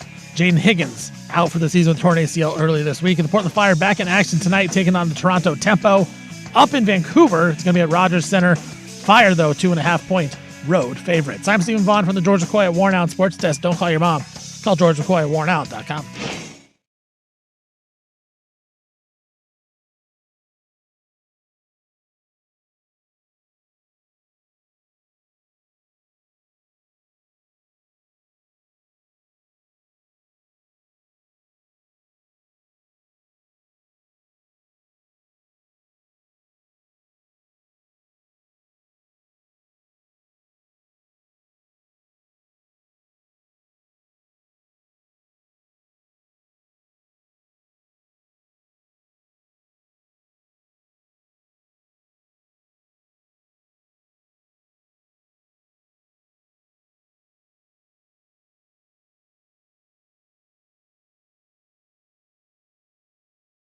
These political compromises. Yeah, now. Google me, bitch. Oh no. Well, my. I'm sorry. Yeah, I'm a millennial. What? Yeah. Whoa. What up? 1, 2, 3, 4. 1, 2, 3, 4, 5. It's chicken. Watch this. Boom. Boy! Okay, we apologize. It's time for the club, baby. That was on 105.1 and 1080. The Fan. Hoo-wee. All right, what's going on here? We are in the club. Best of Primetime with Isaac and Suk. Isaac and Suk are out. Isaac should be back on Monday. Suk, he's on his honeymoon, allegedly. Allegedly, he got married. We don't know. We can't confirm for sure, but he told me he's just not. He's not single anymore. Not dating the BTJ. So I don't know. But more importantly, this happened earlier this week. Big Suk went to the A-Crop, had the spaghetti. We found out news that I had never been to a strip club. They were shocked. Then we found out young social media star Jackson Tackett. I know. Yeah. You're just social media star Jackson. Oh, okay. Jackson Tackett. Yeah. He has never been to a strip club either. He's 24 years old. He's joining the show now because, look, Big Suk says he will take me to a strip club and Jackson to a strip club if we both go. Now, I said I don't want to go, but I'm willing to hear. I'm willing to hear this out. So I want to bring Jackson on because he's excited to go, right? Yes. He's very excited. I'm ready. I'm ready to rip. Very excited to go. So I'm willing to be open. Look, I don't want to put people in a box. I don't want to have a closed mind. I'm open-minded. Stevie Woke talking. Stevie Woke. I'm open-minded, bro. That's not Stevie Freedom. That's Stevie Woke. That's right. Jackson gets it. Social media star Jackson gets it. So look, I'm willing to give him the opportunity to talk me into it. So look, Suk says if he can get us both to go, he's going to buy us a plate of spaghetti. An honest plate. An honest plate of spaghetti. A lap dance and 2 Rainiers. Probably warm, but hopefully cold. So Jackson, now the floor is yours. Well, try to convince me. Because look, I've never been. I don't want to go. I don't even like spaghetti. So like, what's in this for me? Why should I go? Yeah. Why are you wanting to go so badly? Well, first I gotta address some things. Okay, First off, Suk's aging me a bit here. He's saying 24. I'd like to address this right now. I'm 22. I thought you were 24. 22, turning 23. Think you misheard me maybe, putting some age on me, but that's all right. I understand. Okay. It's the beard. So now you're even younger. Yeah. You look a little older than 20. What did you say? I'm 22 22? right now. You look like you're 24. All right. Well, I don't know if that's a compliment or not, but I'll take it. Good. All right. Cool. Anyway, let me set the scene here for you, Stevie Fire. We're cruising down the streets of Portland. You know, just us chilling, rolling. Me, you, Big Suk. You're telling me you don't want to go to the A-Crop? We heard so many good things. What? Tell me one good thing. Because look, Well, first of all, there are a lot of bad things I heard. I heard you can't go to the bathroom there. I heard it. The that smell is the rumor. is death. See, that's the rumor. That's fact. No, Big rumor. Souk said that is fact. We've had numerous people on the text line text. Have and you say, smelt it with your own nose? No, but they said There you you can't go. even go in. They said they went in and turned around and went right away. Well, I don't know. That could just be the radical media talking there. Propaganda. Yeah, propaganda. A lot of propaganda. Also, we don't know what the cover charge will be because we don't know if that guy was legit at the door. It could be $50 to get in this time. Watch this. $5 is what $5. Yeah, but they could have heard the show and known that we're just suckers. They say bump $50. up, bump up the price. Yeah, they say $50. We're gonna pay that $50. We're going there. Anyway, here's how I'm gonna convince you right now. All right. You're a big Sopranos guy. I know this about you. That is I'm a right. big Sopranos guy as well. Have you never just fantasized a little bit about having a time at the Bing? The That Bada actually Bing? is the best Come on. convincing I've had so far today. Because people have tried. Yes. Patrick tried. Well, and they're making a terrible argument. I'll tell you that. Joe Fish tried. And some of the stuff. The Bada Bing. Yeah. Dude. We got Tootie at the Bada Bing. Tootie at the Bada Bing. We're rolling in. 3 guys deep. Like, what more could you ask for? Oh. All right, this is Jackson, by the way, social media star Jackson. He's new at the Fan. He's doing a great job putting out a lot of social media videos. And you see anything video wise 105.1 The Fan, it's him. You're getting a lot of love here on YouTube, by the way. I love it. Thank you. So he's trying to convince me to go. Now that I gotta look, I can't imagine that the Bing is like the A Crop though. The Bing is a high class establishment. I will say that. The A Crop, look, I saw the picture that Souk sent. The lights were barely on. I don't know. The I've heard spaghetti was stories. $8.75. Well, first let's address this. Why haven't you been to a strip club? Because I have my reasons. But then I thought about it the other day, and I was like, well, this could be,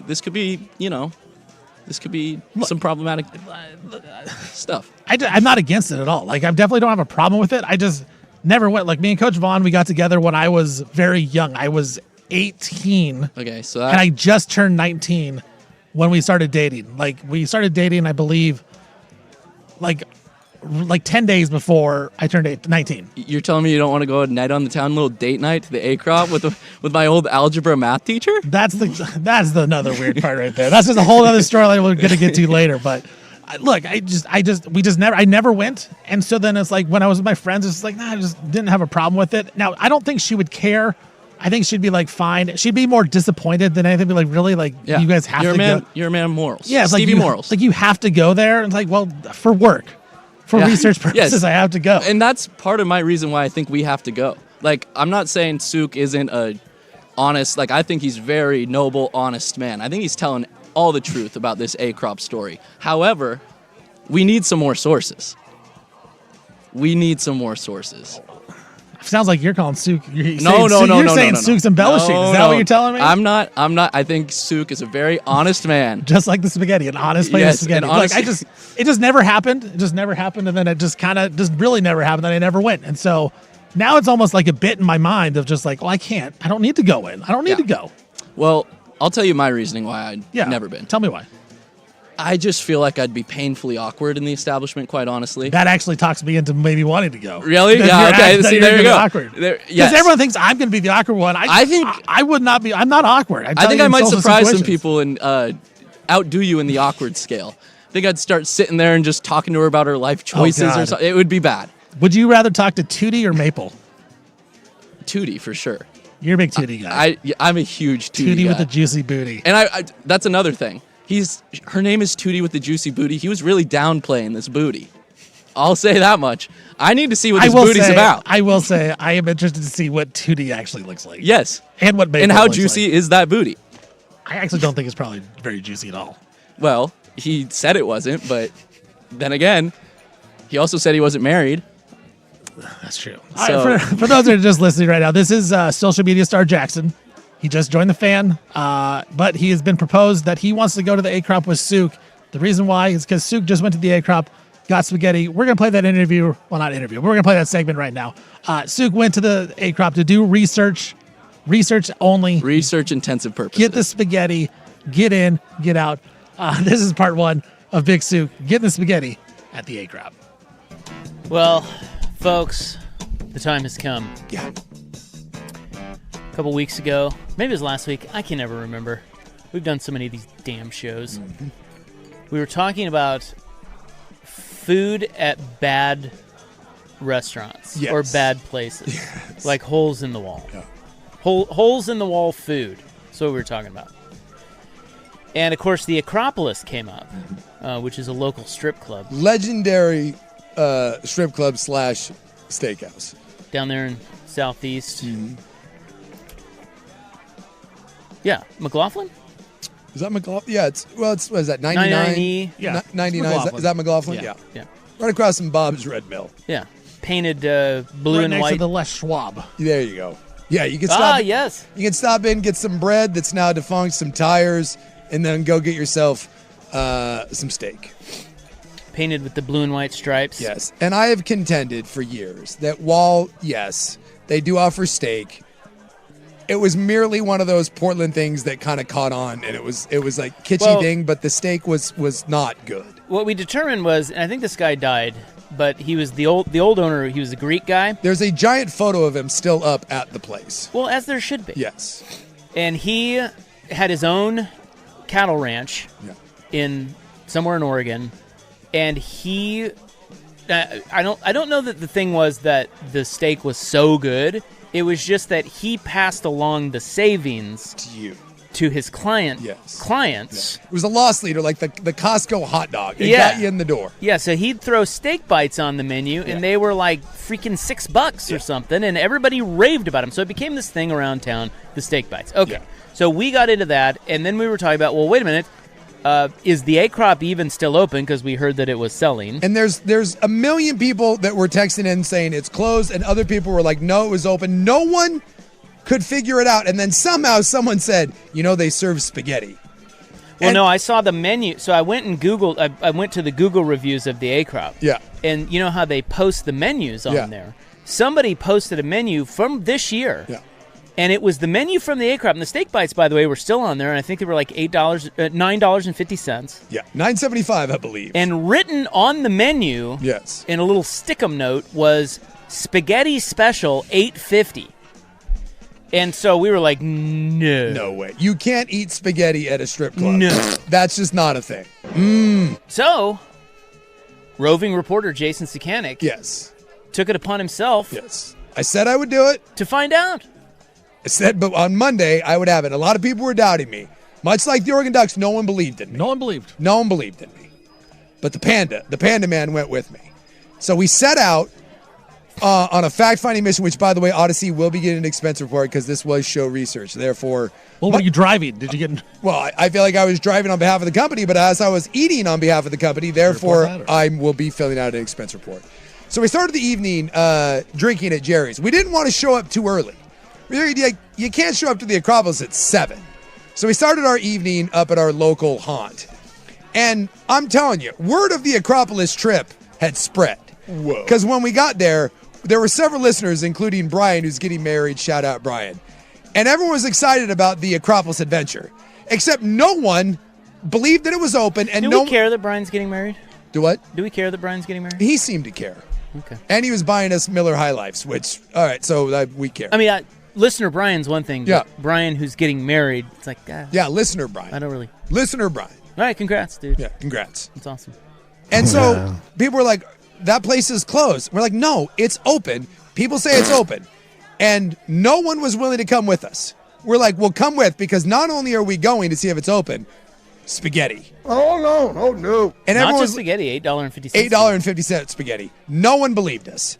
So by 9 o'clock, we're like, okay, we've held that as long as we can because now we're getting hungry. So we load up into the old EV, and off we go. Well, nothing really good happens at a strip club before 9 anyway. Exactly, right? Yeah. So we were trying to kind of kill some time.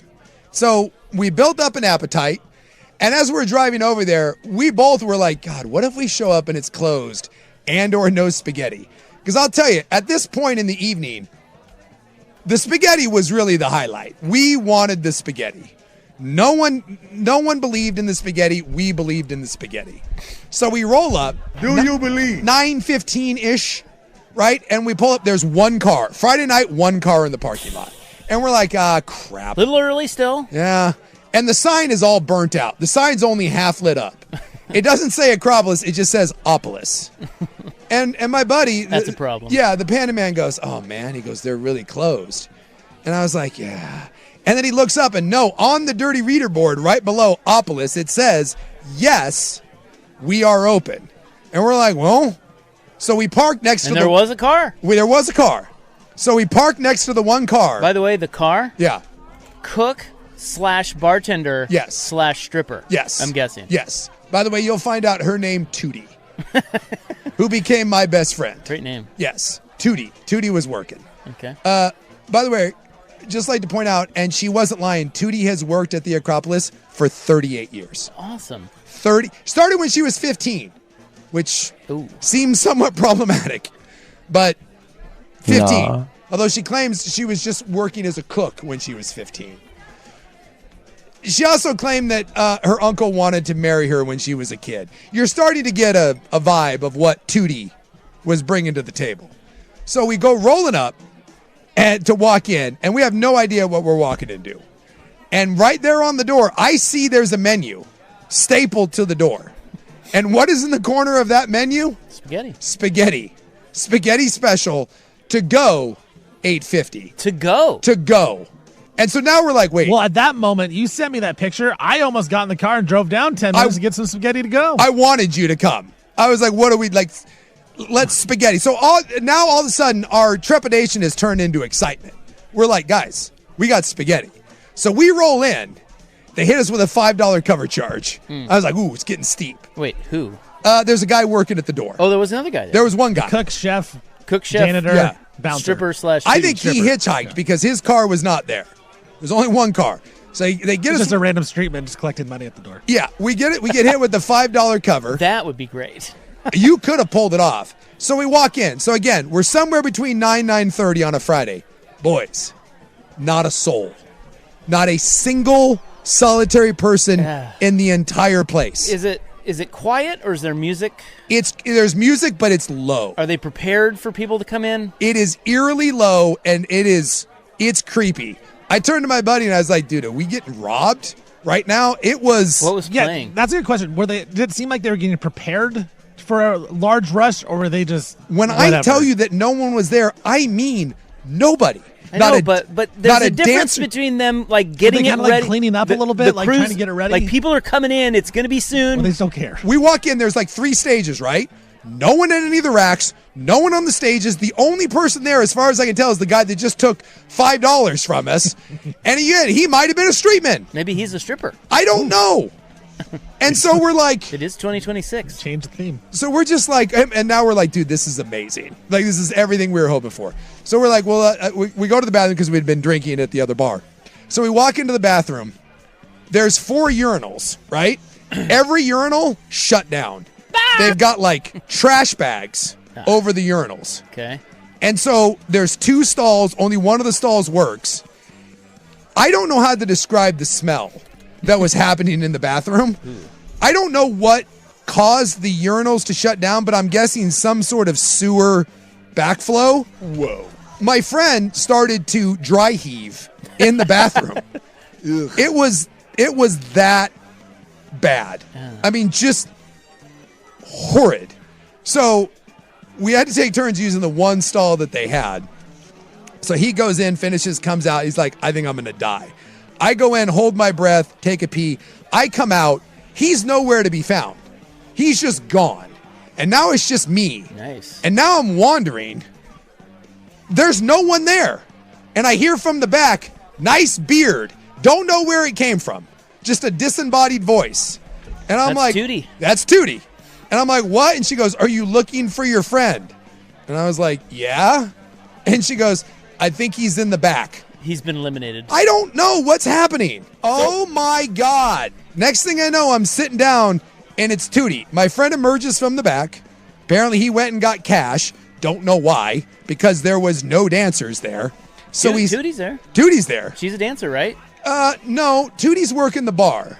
She was not a dancer.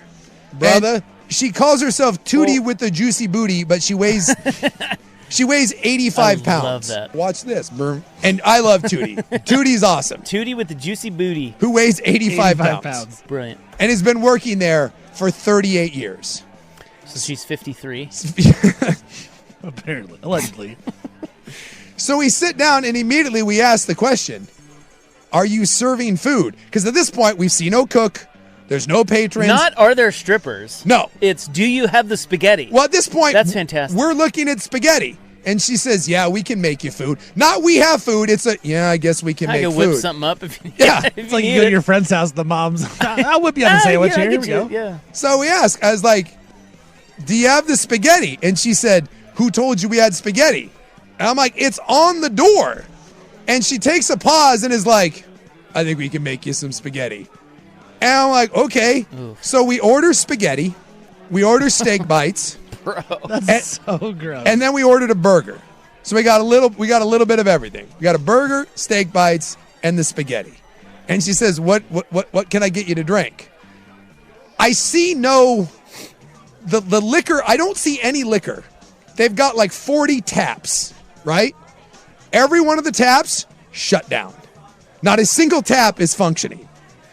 And so we're like, what's the beer selection? And she goes, well, they just have one of the wells is filled with ice, and then it appears some sort of trash can is also filled with ice. So Tootie with the juicy booty starts digging around, and she tells us that they got Hef, Rainier, or Coors Light, all in cans that they have purchased from somewhere and just shoved into a big ice bath. And we're like, my buddy goes, well, I'll have a Hef. And she looks and goes, I don't think we have Hef.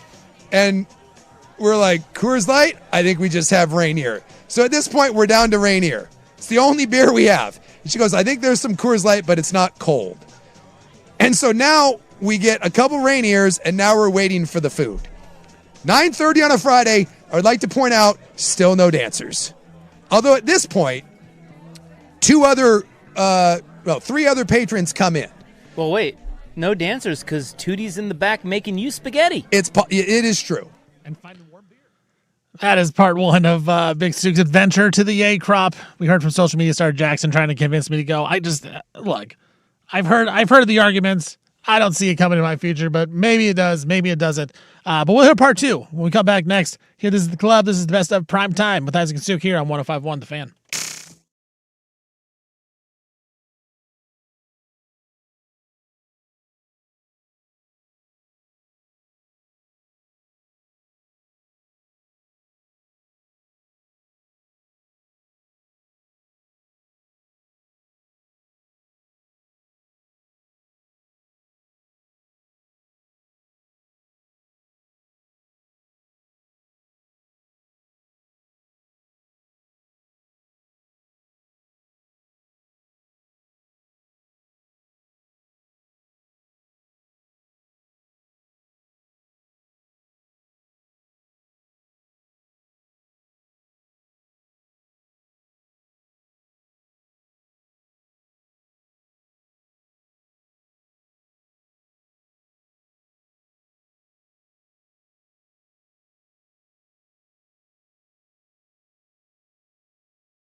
Now, from the George McCoy and Warren Allen Sports Desk, a Sports Center update on the Fan Sports Network, 105.1 FM and 1080 AM. First on the Fan, Mavericks guard Klay Thompson. He is being bought out by the Mavericks at Klay's choice. He wanted to be bought out, and then Thompson's going to head down to Miami to join the Miami Heat, sign a 2-year deal to help space the floor for Giannis and Miami. Free agent wing DeMar DeRozan, he is signing with the Denver Nuggets. It's a 1-year deal worth $3.9 million. Nuggets did just trade away wing Peyton Watson to the Cavs earlier this week, so a spot does open in the rotation with DeRozan. Seahawks coach Mike Macdonald said wide receiver Jake Bobo went down today with what appears to be a serious knee injury. Bobo was hurt in Seattle's joint practice with the Tennessee Titans. His right knee was examined, and then he was carted off of the field. Houston Texans, they are bringing in a pair of veteran wide receivers, Sterling Shepard and Zay Jones, to help replace Jaden Higgins, who tore his ACL and is out for the season. And the Portland Fire, they're in action tonight up in Canada, taking on the Toronto Tempo. Fire 2.5-point road favorites. I'm Stephen Vaughn from the George McCoy at Warren Allen Sports Desk. Don't call your mom, call George McCoy at warrenallen.com.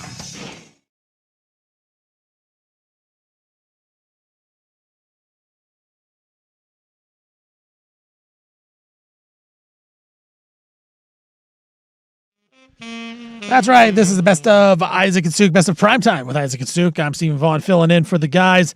We heard part 1 of Suk's A-Crop story. We heard Jackson, social media star Jackson, come in and try to pitch the idea to take us out to the A-Crop with Suk buying. We'll find out if that worked or not. But here's part 2 of the Suk A-Crop story here on the best of Primetime with Isaac and Suk. Okay, so before you finish your investigative reporting into the happenings at the A-Crop, I wanted to tell you what my theory was. Talk to me. As I was listening to you about the goings-on there.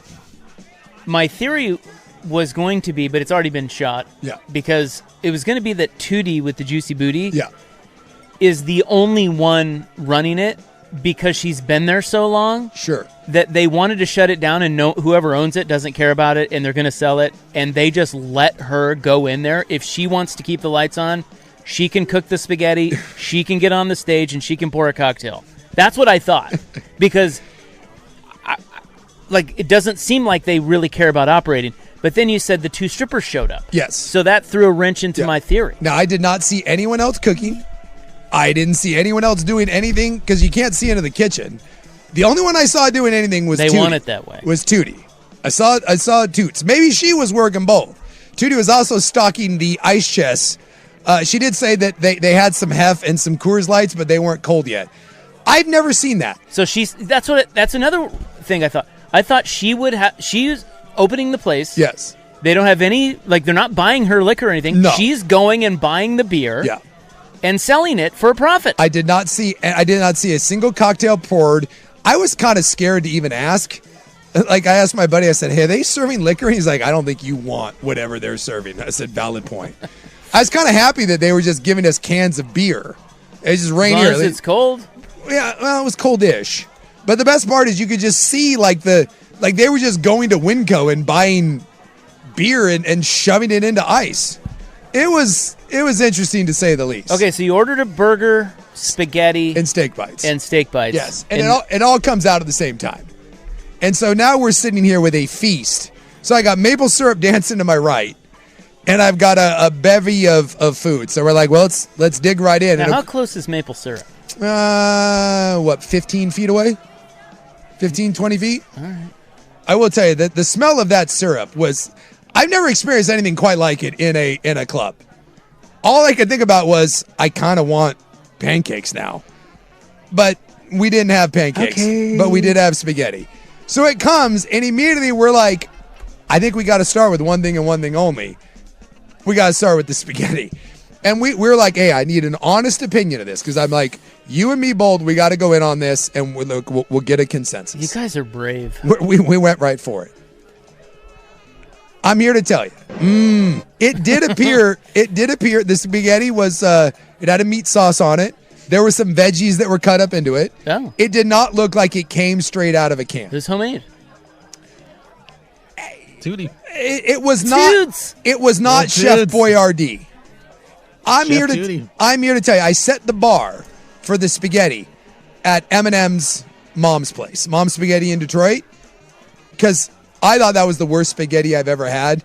I am here to report to you that the Acropolis 850 spaghetti significantly better than M&M's Mom's Spaghetti. Significantly better. Kidding. Significantly better. You can pull my pants down and slap my ass. What an upset. My buddy, Nobody thought that was my coming. buddy is a fine dining guy. Dude. He's high end.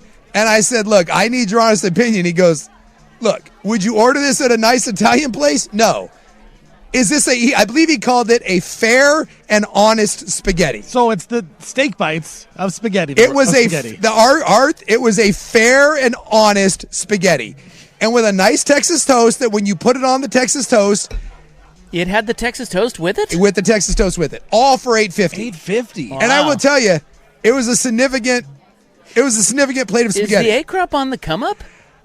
I'm How telling you go you. out of business with this role model? If you're looking around and you think to yourself, I would like an honest plate of spaghetti at a fair price. I've always wanted that. It wasn't they horrible. should promote it that way too. Yes. Honest spaghetti at a fair price? Honest spaghetti at a fair price with 2 slices of Texas toast and a lukewarm Rainier and a girl who smells like maple syrup getting naked 15 feet from you. That is the experience that we're having. And then, boys, unfortunately, doesn't sound too bad. We had to go to the steak bites. Uh-oh. Oh, geez. I said going in that steak was kind of Outback Steakhouse or Applebee's. What you want from me? Outback Steakhouse and Applebee's, I apologize. That is the worst steak I have ever had. My buddy ordered it medium because we thought we're not necessarily trusting a medium rare strip club steak bite. So we went medium. I'm not certain that was steak. It was some sort of grayish color. Whoa. It's possible that it was horse. It's possible that it was shoe leather. Watch this. It was so bad, we had to we ordered a separate steak, thinking that maybe that would be better than the steak bites. It was not. I thought you were going to go order another round of spaghetti. We should have, because I'll tell you right now. Get that in my palate. That $8.50 spaghetti, twice as good as what that steak was bringing to the table. The steak was dodgy at best. The spaghetti, an honest plate of spaghetti. Now, the upset of the whole thing, the burger, pretty good. The burger was solid. Wow. The burger was not bad. We split the burger, but then we flew too close to the sun. Because we said, what is the ultimate test of shady strip club food? Seafood. Oh, no. We ordered the shrimp. They have shrimp? They have shrimp. So my buddy decided that we're going to order shrimp. My God. So now on top of the fact that we've split a burger, an honest plate of spaghetti, 2 of the worst plates of steak you could ever possibly have. Come on! The steak was $11. The steak bites were $9.75. Believe it or not, I believe they've overcharged. It was that bad. My buddy who wanted to believe in the steak, even he eventually had to come around and be like, this is not good. It's that bad. And then we got the shrimp. And I'm not certain if it was the steak. I'm not certain if it was the shrimp. I certainly don't think it was the spaghetti, because the spaghetti was an honest spaghetti. I will report to you that the next day, I had the Rhea like you wouldn't believe. Oh, no. It got me.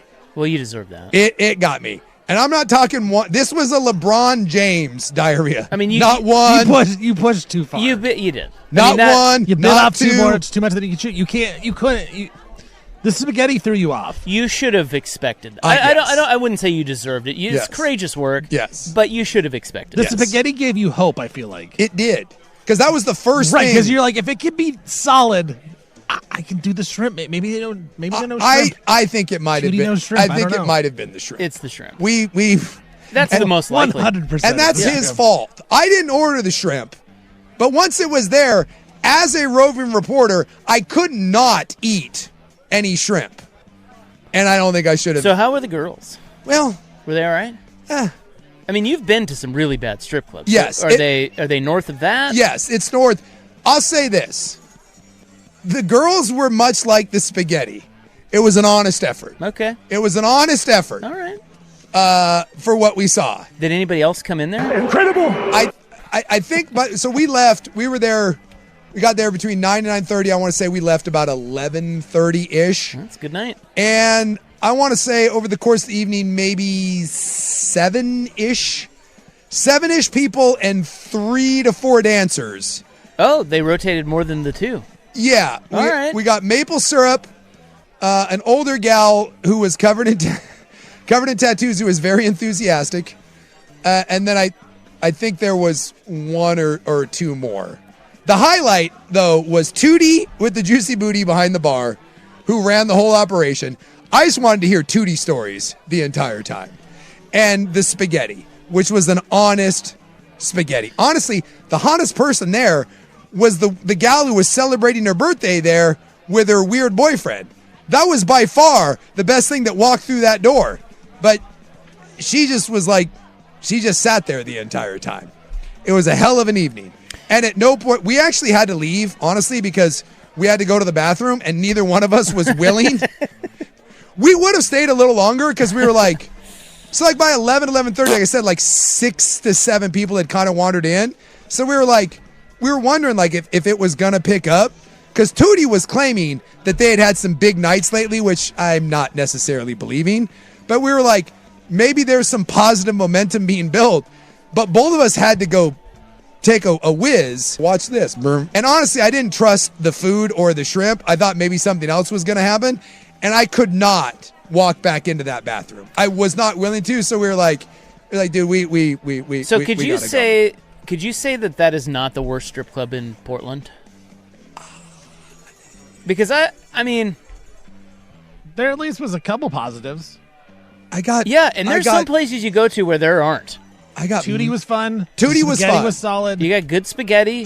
You said the dancer wasn't the worst ever. And she smelled the maple syrup. Right, which is how I mean, that's not the worst strip club in Portland. No, it's not the worst. The bathroom situation that knocks it down a peg or two. And I gotta lie, the beer, that was. I forgot about the warm. Beer. That was something else. We're just shoving cans of beer and into no booze. I did not see a single cocktail being made. Can you bring your own or? I don't know. They probably lost their license. I don't know. Wow, what a wild scene. Yes. And that's what's going on at the A-Crowd. That's what's going on at the A-Crowd. I will say you are courageous. Saturday got me a little bit. The courage on this man, Jason Sakanik. Yeah. The best part, the BTJ was like, "Are you okay?" I'm like, "It's a little diarrhea." And she's like, "What did you eat?" And I just looked at her. I'm like, "Really?" And she's like, "Oh, it's for the all show. For the show. It's all for the show." Now, hey, someone had to go. I'm not ready to blame the spaghetti. In fact, I would go back for an honest $8.50 spaghetti.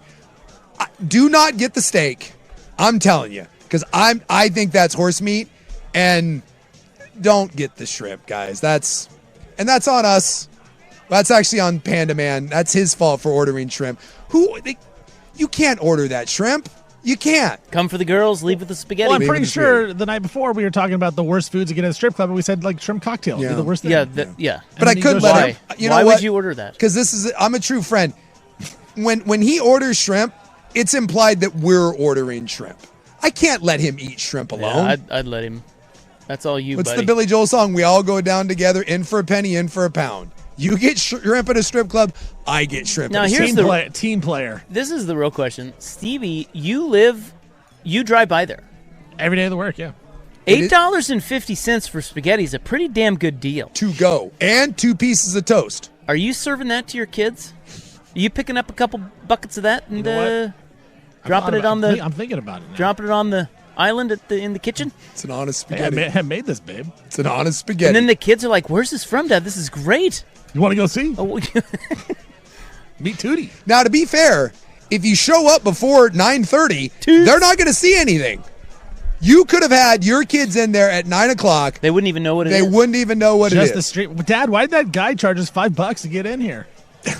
No. He lives around the corner. And I'm thinking if you just went in and said you're picking up the spaghetti special, they probably don't charge you to go they got in. They got the back door window. Oh. Yeah, they have a drive-through. Yeah. Well, not really a drive-through, but it's like a pickup window. Yeah.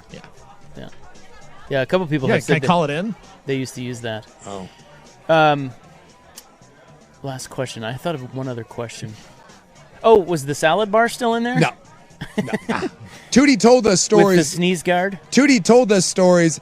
The amount of stories that Tootie had, I'm telling you, 850 and Tootie stories, it's worth it. She is great. She runs that place. I'm not sure she runs it well, but the highlight of the night for me was the spaghetti and Tootie with the juicy booty, which I'm not certain how she has a juicy booty. She literally is skin and bones, but has a juicy booty. And then my buddy leaned to me at one point and was like, because I did not want to dance with a maple syrup lady. But my buddy goes, do you think Tootie gives dances? And I was like, I don't know. But I'm not going to lie. That's the one thing that this roving reporter regrets. I should have asked whether or not that the girl who's worked there for 38 years and whose uncle wanted to marry her when she was younger. I didn't have the guts to ask how young. The crafty veteran. The crafty veteran. Still got it. You know she used to. I should have asked whether or not me and Tootie could have taken a spin in the back. She got tired of you. What if I been like, hey, Tootie, why don't you grab a plate of spaghetti and meet me in the back. Meet me in the back. Meet me in the back. Just don't go in the bathroom. That Gross. bathroom. Wow. Well, great investigative reporting. I do what I can. Proud of you. That was great. Happy to report, though, the stomach issues were only one day, and I was fine. How long before it's closed? Oh, that was the other one. She did mention next week. She just said today. They don't. She alluded to the fact that they never know when's the last day. Yeah. So get in while you can. She did. Yeah. No one really. It felt like a real fly by the seat of your pants sort of operation. Who owns it? I don't know. Nothing there had we meant to do this on a Friday night sort of thing. It just kind of had what you said. Some people showed up. I think Tootie made some phone calls. They got a couple girls, including Maple Syrup Girl, and somehow they're piecing it together, man. Well, she saw you walk in. She had to go to the back, call up Maple, say, "Hey, Maple, we need you tonight." All right, I'm in. I just never thought I would have the phrase asked to me, "Would you like a dance?" No, not really, but I would like to ask you about your maple syrup. I've never asked that question before, but now it's been asked. All right, we'll wrap it up next. Dirt and Spray.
Oh, that is me. I'm here.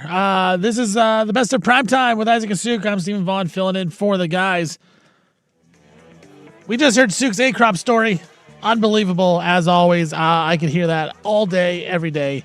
And look, I mean, now the it's out there that, me and Jackson, well, Jackson wants to go. They're trying to talk me into it. I can't say that I'm going to go. I just don't think I'm going to do it. But the Suk story, just unbelievable. Such a good storyteller. We got a couple minutes here before the weekend, so first of all, wish everyone a happy weekend, man. Be safe out there. But I saw this story. It was about this lady named Rosie Moore. She is a biologist shockingly, in Florida. And what she saw, she works in the Everglades. She gets a lot of calls to help people out. And she got a call, and the people were panicked when they were calling her. And they called and they said, look, this 18-foot python that they found, they feel like that the python swallowed a woman.